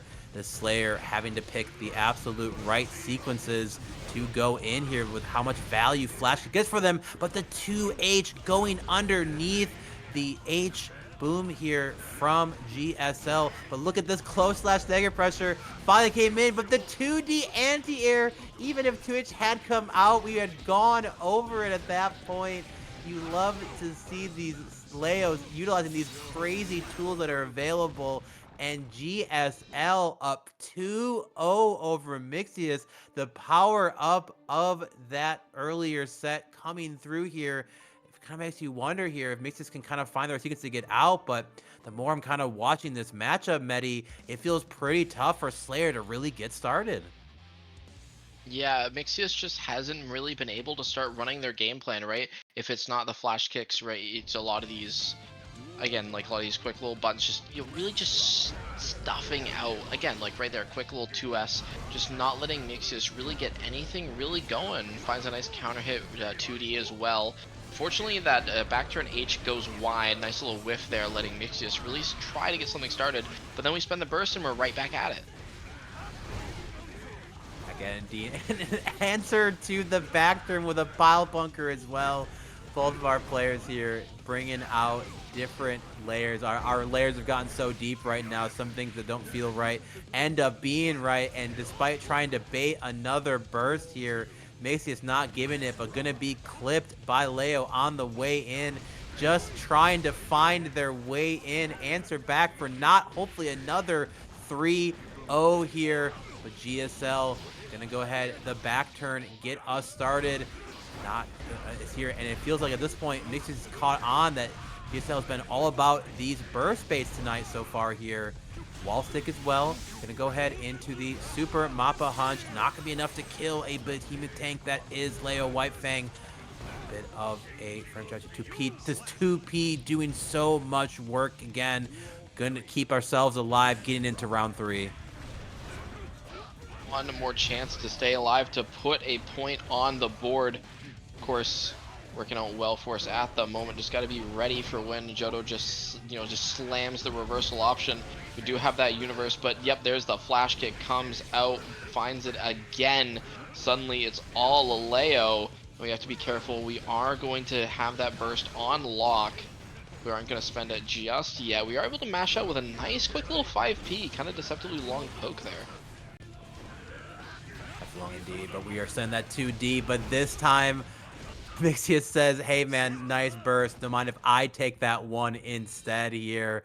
Mixyous keeping us from a 3-0, answering back in game 3, but it's going to have to come from a reverse sweep to be able to do it. But players of this caliber absolutely have it in them to be able there.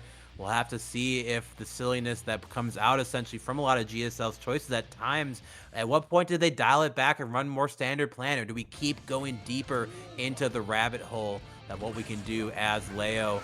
Getting into game 4, a 2D bean backstep, then /5/ push all the way to the corner here, almost building up to this 50. The next hit will likely go through. We're not even choosing to break the wall. Now the super is coming in. This health bar is so low, but it is Slayer. If we can just get a hit, potentially get a chance to even up the sequence. No chance at all. GSL getting a perfect here in round 1 of game 4. This is such a good starting place to be in. Oh, but an unfortunate whiff from the 2H into the pile bunker here. Now Mixyous wants to find themselves in. This sequence feels like it's never going to end. Getting stuck on the wall. Super wall break 2. Despite having a full burst, then we're going to have to deal with the sequence after the knockdown. Not sure what we were looking for, but the 5H gets it going here. Great knockdown again. Push it back to the corner. Jade to keep it going. Will it be a wall break? It won't. Immediate bursting from GSL. Doesn't do the cross this time. 5D RC. The mix keeps going. He is scooting those boots and scooting themselves into grand finals. No better place to be than watching GSL and Insert duke it out here. But GSL will have to take 2 sets against this May powerhouse. And Insert has been looking so dang good tonight, but so far this first round is all Johto. But suddenly, maybe reversal here. Johto spending that burst almost immediately, just full sending the super. Of course, Insert been playing really passive, just letting Johto just full send the resource. Again, just letting Johto just kind of make the mistakes. Just some really expert containment, right? I'm not going to let you, try to run the game plan that you want to run anyway. I'm not going to try to, right? Because Johto, of course, is able to secure the victory with that quick little parry. But, I mean, just got to maybe dial it back a little bit, play a little bit back, and let Johto make some mistakes. Absolutely. Mistakes will definitely be a great opportunity with there. And Dolphin getting us that guaranteed command grab here. Wall stick. Going to go ahead and get that Dolphin cancel into super. Great optimal routing choices here from Insert. Go ahead and send that jump in overhead too. Not going to go ahead and go for the stick. Baits out the DP as well. And there we go. A great answer back here from Insert. A round apiece. Round 3 for our first game already of Grand Finals. I hope these players can take us the absolute distance here. Great bait outs on the 6P, but no 6P comes in again. At some point, I'm wondering if GSL's voice chat has been talking to them again, saying rip those 6Ps, but works around the JD, the whiff button. Great opportunity here. Close slash catching that backdash immediately as well. But there's so much meat to work with. Both sides both have 50. YRC already spent. And then close slash into nothing. We are so much expecting this DP to come out here, Medi. But a reversal throw to get us started then. Backdashes on that jump in attempt. But just kind of sits there and waits for it. Sends the super already. I don't think it's going to be enough. It is enough to kill with the wall damage. Game 1 going to GSL. Amazing job just continuing that tear that they've been on throughout the entirety of the bracket here tonight. Insert already in maybe dire straits here. Of course, we are only in the first set of grand finals. GSL will have to win another first to 3 after, if they're able to reset the bracket. So we'll have to see if Insert can take the time, really get that data downloaded, really get the adaptations locked in. And kind of, stop this rampaging lion. Line indeed, but a 5P mashup going the way of May here. Great navigation around some of these normals 5Ks here as well. Nowhere's being spent. GSL definitely seems to be confidently saving that burst just for the right moments here, but the overhead catching through despite the knockdown. Leo with the OTG super pushing you through the wall. Damage is high, gets the cross through. Gonna go ahead and pick up again. Sends the super once again, despite you being at full screen, is still gonna hit you here. This has been such a speed run of this grand final so far. Insert being able to answer back in that first game against the third round. Will we see a third round here again? You know, Insert if it wants it there, but the close slash gonna catch on the recover frames from landing, but a great 5P to punch out on that Leo overhead, and a reversal throw to get started. Both these players here making sure you better make this pressure real, or we are gonna answer back on defense. Nice 5K coming out. Quick little option just to stuff. We are able to get a nice wall break. Get that Orca out. The killer whale going to be sending Johto through the wall, trying to find, you know, a little bit of, you know, stabilization in the set. As Johto was on the verge of getting that 2-0 lead in the first set of grands. Spend that burst immediately. We do not want to let Insert get a wall break this early, but of course, now that you spent the burst, you no longer have your escape cards. So you just got to make sure you play very carefully and not let, you know, May really start snowballing. Absolutely, and both players here playing with so much respect, not trying to overcommit too hard, but as soon as the 5H trading with the guard point file up here in the favor of GSL, but after that burst, got our turn back. Gonna go ahead and push them through the wall here. I love that cancel was built just enough to get 50 meter for the wall break, but a baited super is a great way to get started here. And depending on the route option, this should be enough to kill. It's gonna be so close, Medi. No, the scaling was just too high. There's 100 meter to work with option there, but oh my gosh, that pressure sequence was so good from Insert, answering back despite the sequence that was coming from GSL at the beginning of that game 2 there. Oh my god, this is gonna go the distance, isn't it, Medi? I hope indeed. Such a close game.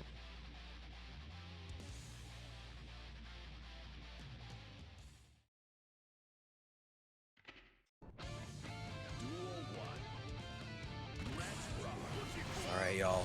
It's been a crazy night, crazy matches back and forth, and nothing crazy like having the read on your opponent to burst it right there.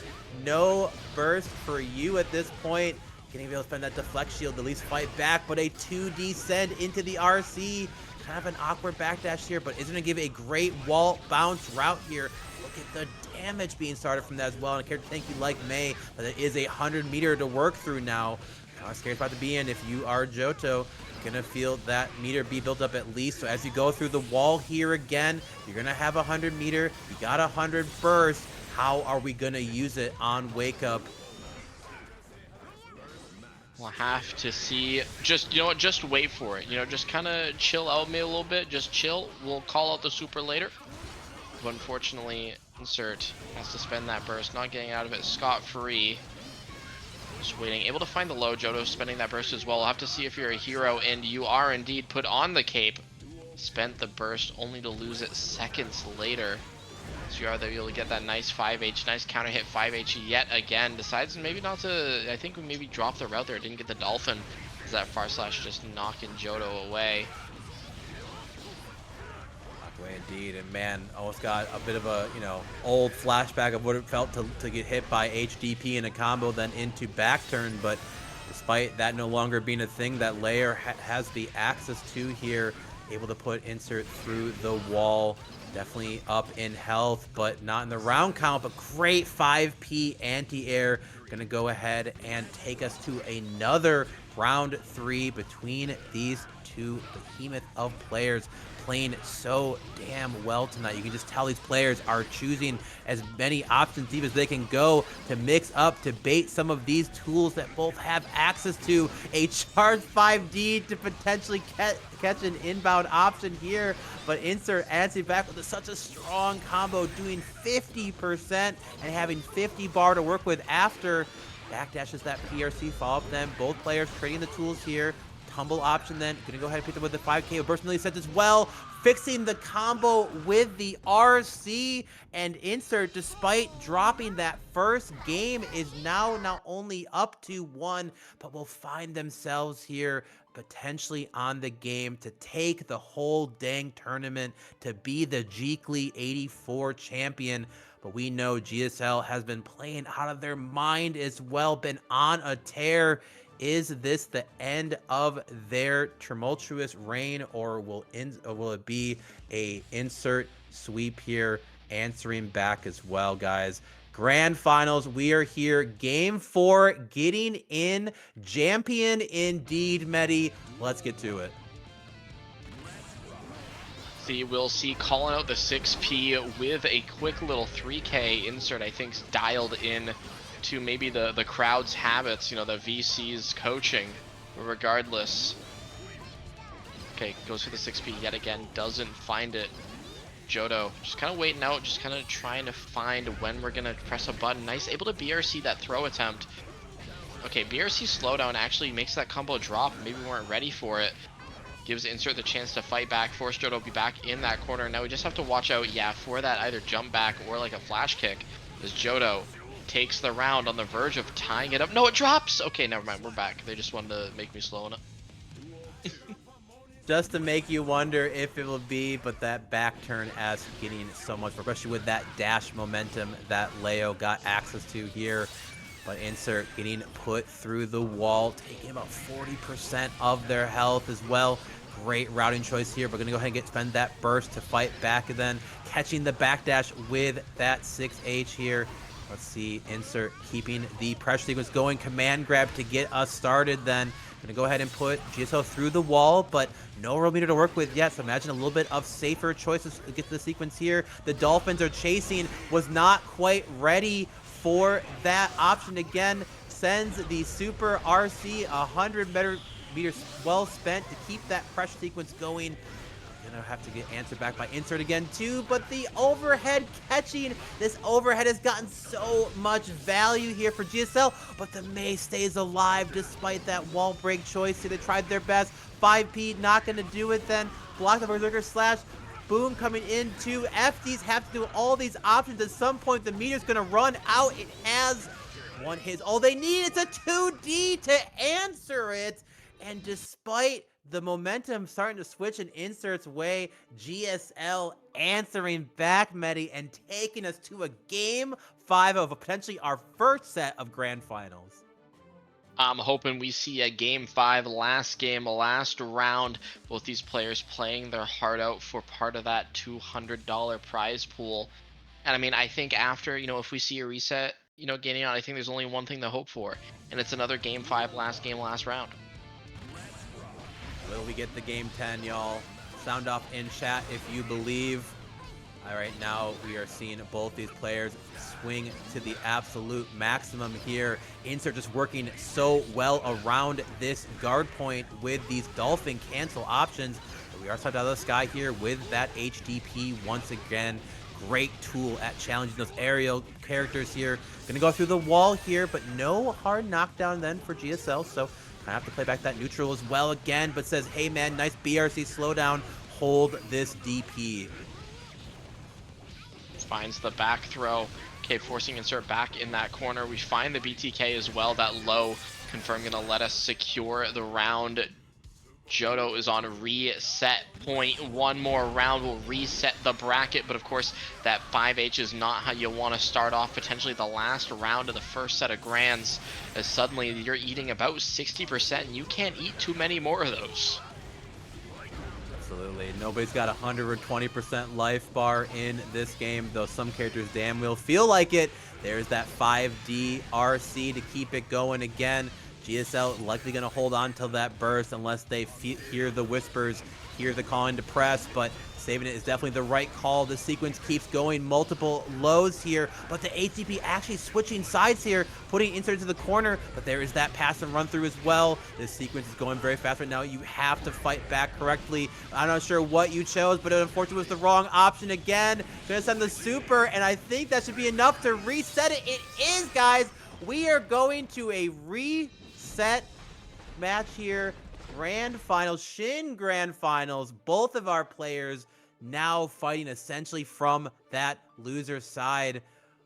Incredible stuff here from GSL, showing us why they have been playing on an absolute tear here, but doesn't mean Insert doesn't have the opportunity to show us that why they were in Winners Grands in the first place. Then Medi, we get blessed with a whole extra set here. I love to see it. Love to see it indeed. We'll have to see if Johto is able to keep up this amazing gameplay that we have seen, I mean, throughout the entirety of Grands. Of course, a nice catch with the projectile as well, using it as a bit of a combo extension, using it to get into that back turn stance, but of course, Insert gonna find that command throw. Get that wall break as well, that hard knockdown. We still have 50 to play with, so you can be a little bit tricky. Course, don't get a chance to use it if Johto just goes ahead and sends that invincible reversal. Been so smart with the placement, and all right, you know, sometimes the 6P is a bit too tempting. Tempting indeed, and tempted into a fresh round, but unfortunately down a heart bubble itself. And Insert here, as long as we finish this route appropriately, we are gonna send Johto through that wall. Positive bonus start working in their favor. But we are just playing the 5K game, trying to keep ourselves off that max distance and low recovery options. But the Dolphin, again, finding the mark here. Going to go ahead and push this Leo to the corner, breaking the wall with Yamato-san. Not enough to kill, of course, but definitely the hard knockdown. And so much health to work with, potentially even working on a perfect here. Insert, as long as we can finish this route here with the wall stick, we do, and a perfect indeed. Game one of the reset going to Insert. Amazing job, amazing taking the first game, but of course, I mean, we've seen how this went before, right? Johto was able to lock in, was able to really just adapt to whatever Insert had to offer to reset the bracket in the first place. So again, it's not over till it's over, of course. Can't count Johto out. It's always downloading, always adapting, of course, once we get more information.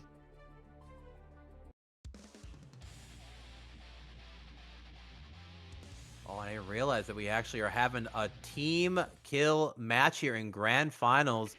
I'm sure Valiant pretty proud of both of these players here showing up and showing out this tag. But as we are getting here, guys, remember, this is Grand Finals reset. The winner of this set will take it. That pot is absolutely massive for this wonderful Friday tournament. And what a burst bait as well. And then a DP bait to boot too. Insert here showing you why. One of the best ways to do it. Doesn't quite get, I don't know if that was a purposeful choice of not getting that hard knockdown with the wall break super here, and unfortunately now find yourself stuck in the Leo blender. The BRC allows us to throw that back turn K, but no full pickup then. 5P can't quite do it, but the tumble with 5K is a great answer here. Insert up the first round of game 2. So smart, just kind of chilling out a little bit, then slamming that 5K, able to get that kill, but suddenly, I mean, Johto just having to hold all this. That meter is coming back. We can full send the reversal super RC if we need to, if we really want to just bulldog our way in. We've seen Johto actually represent that before, just in neutral, of course, during that stare down, just, you know, waiting out a bit, then full sending it. Of course, not going to get a chance to is Insert, finding our own hard knockdown, getting that burst back, getting that 50 meter back that we just spent. Of course, Johto finds a throw. Suddenly, the Leo blender starting, forcing Insert to spend that burst. We don't want to hold any of this. We've seen how lethal it can be, Ganyon. Lethal indeed. Not even gonna likely need this super to do. And I'm eating my words here. I just assume that this character just needs a little bit more, but Mei built so tanky. I respect that burst attempt just to keep the pressure going. Not trying to let this Mei get started here, and GSL answering back in that second round. But both our players here not working with burst, though the flex shield is on the board, or wall salt for insert then. There's a flex shield coming out, stopping that overhead from coming in, getting so much value in a lot of the games tonight we see.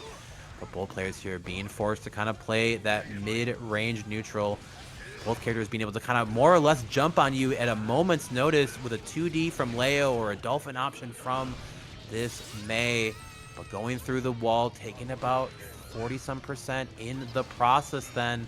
Still go either way, but likely next hit would do it for GSL, but it is a 5H starter for insert to push it to this point. Yamada-san coming in, gonna put a lot of extra damage on this route. Damage it even, but there's a 100-meter to work against, which is about to be in, and there's the 100-meter coming into place. At what point will we get the burst? Immediate burst answering from insert then. Beach Ball doing a big chunk of keeping it going then. 5P overhead as well. Pressure sequence going. Both these players down to basically no life, but it is a far slash to get it started here. GSL answering back in our grand finals reset. 1 apiece. And that was so close. Again, looking at that life total at that replay, right? Both players on the brink of death, just playing some good old footsies. Of course, insert is the one who ended up getting got, but that only ties up the reset, Ganyon. We still got plenty of gear to go. We still have more games to play as that ties up the set. Jodo 1-1 with insert. Both players playing their heart out.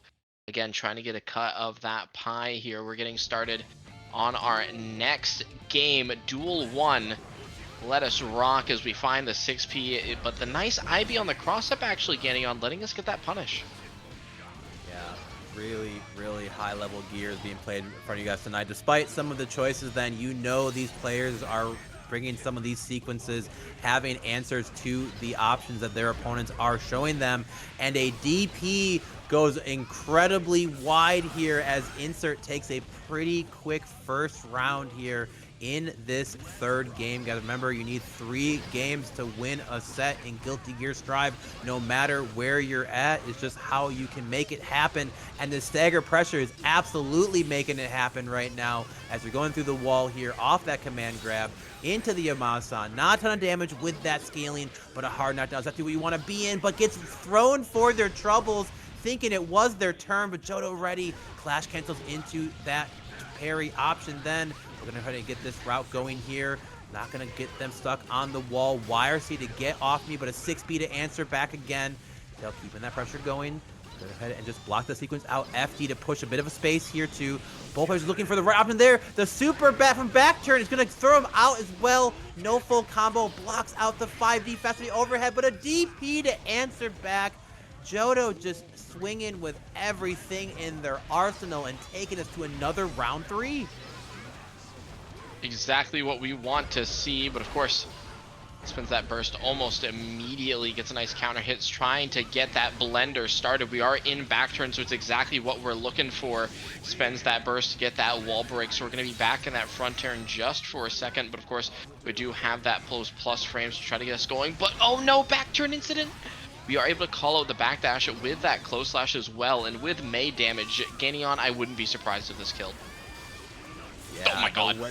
There it is. Yamada-san says, all right, nice try here, but it is time to take a rest. Insert now up 2-1 in this grand finals reset. These players are just bringing the absolute best, and I have to say, it's incredibly impressive the level of performance we're still seeing despite being so late into the bracket. These players have been playing for hours and hours at this point, and it's one thing to be playing ranked or hanging on Virtual of the Homies, it's another to be playing these high pressure tournaments, and there's big results with that prize pool to boot too. So here's if any of that is going to play into their decision making here as we're going into game 4. Burst already being spent by GSL. Yeah, we've seen Insert represent that 5H, trying to just represent that massive hitbox, right? Maybe going back to old reliable, but of course finding that guard point. Jodo starting us off, able to okay, we saw catch that backdash with that back turn slash, resulting in honestly again a nice chunk of damage here. Get all that red, catches the backdash yet again. We do have the meter from the positive bonus to finish it out. Jodo on the verge of another game of 5, looking to close out the tournament. Here it's midnight. We're in tomorrow. We are in Tomorrowland at this point. Don't tell you that you can't see a Jeekly on multiple times in a weekend, because we already got today covered. We got tomorrow covered with the same tournament and the Academy. We got Sunday covered with 2 SKO, but right now we are seeing May and her Legion of Dolphins take this king through the wall, but there is that great 2D answer back that Leos loves so well. No safe, but keeps the blender moving here. Just when you thought the corner would keep you safe, Leo says no, but the bait on the YRC is going to cause Insert to immediately have to spend that burst option here again. The level, you just kind of tell, almost Insert kind of just said, heck it, I'm just going to try whatever you can do. But man, oh man, we asked about it earlier. We said, are we going to be able to see a game 10, y'all? And we are getting Game 5, Game 10 between these players. They are absolutely showing us why they deserve to be here and which one of them is going to take home that sweet, sweet pot tonight here. You'll love to see it. Amazing job, amazing job. We manifested a game of 10, these players fighting with everything they have. Of course, we'll have to see if we see the 6P round start yet again. Of course, as we get started here, what is the first round start of the last game of the set? Both players playing really passive, neither wanting to give up too much momentum due to a wrong guess. Of course, nice far slash catch up by Jodo, forcing Insert back into that corner, just chilling out with that guard point. But of course, everything good must come to an end eventually, having to spend that burst. Absolutely, but great FD breaking then to keep herself from getting hit by that 6P anti-air. Insert being rewarded with taking GSL through the wall. Going to be a hard knockdown. Burst was already spent. We do have access to super, but GSL has been so willing to just send the DPs and said, you bet you don't think I'm going to do it. You bet your butt I am. And here's your motto again to try to take Insert back to the seed, to put them back on vacation at this point, enjoy their time, but we are dealing with the king themselves here.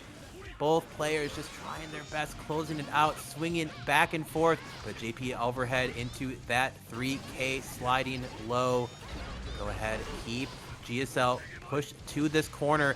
That might be the last burst of your tournament. I hope it was the one to take you to that next round. But Leo here is going to have to navigate around this giant anchor. Not quite enough here as well again. Going to go ahead and put them through the wall. Probably agrees with being not a lot left to work with. Medi, this could be the end of the tournament right now, but a trade to get us started. We are able to find that 5P match. We're going to watch out for the reversal, though we are able to catch Insert backdashing. Maybe a little bit scared. Don't want to get clipped by any Leo normals, but the S Dolphin's going to do it. Insert fighting all the way back from the reset after Jodo was able to take it in another game 5, is finally your Jeekly 84 champion. Getting a raid started, we're going to be raiding Dank XNet, some Friday night fights, so if you're looking for some more long set Guilty Gear action, make sure to show Dank some love. Let him know that Jeekly sent you.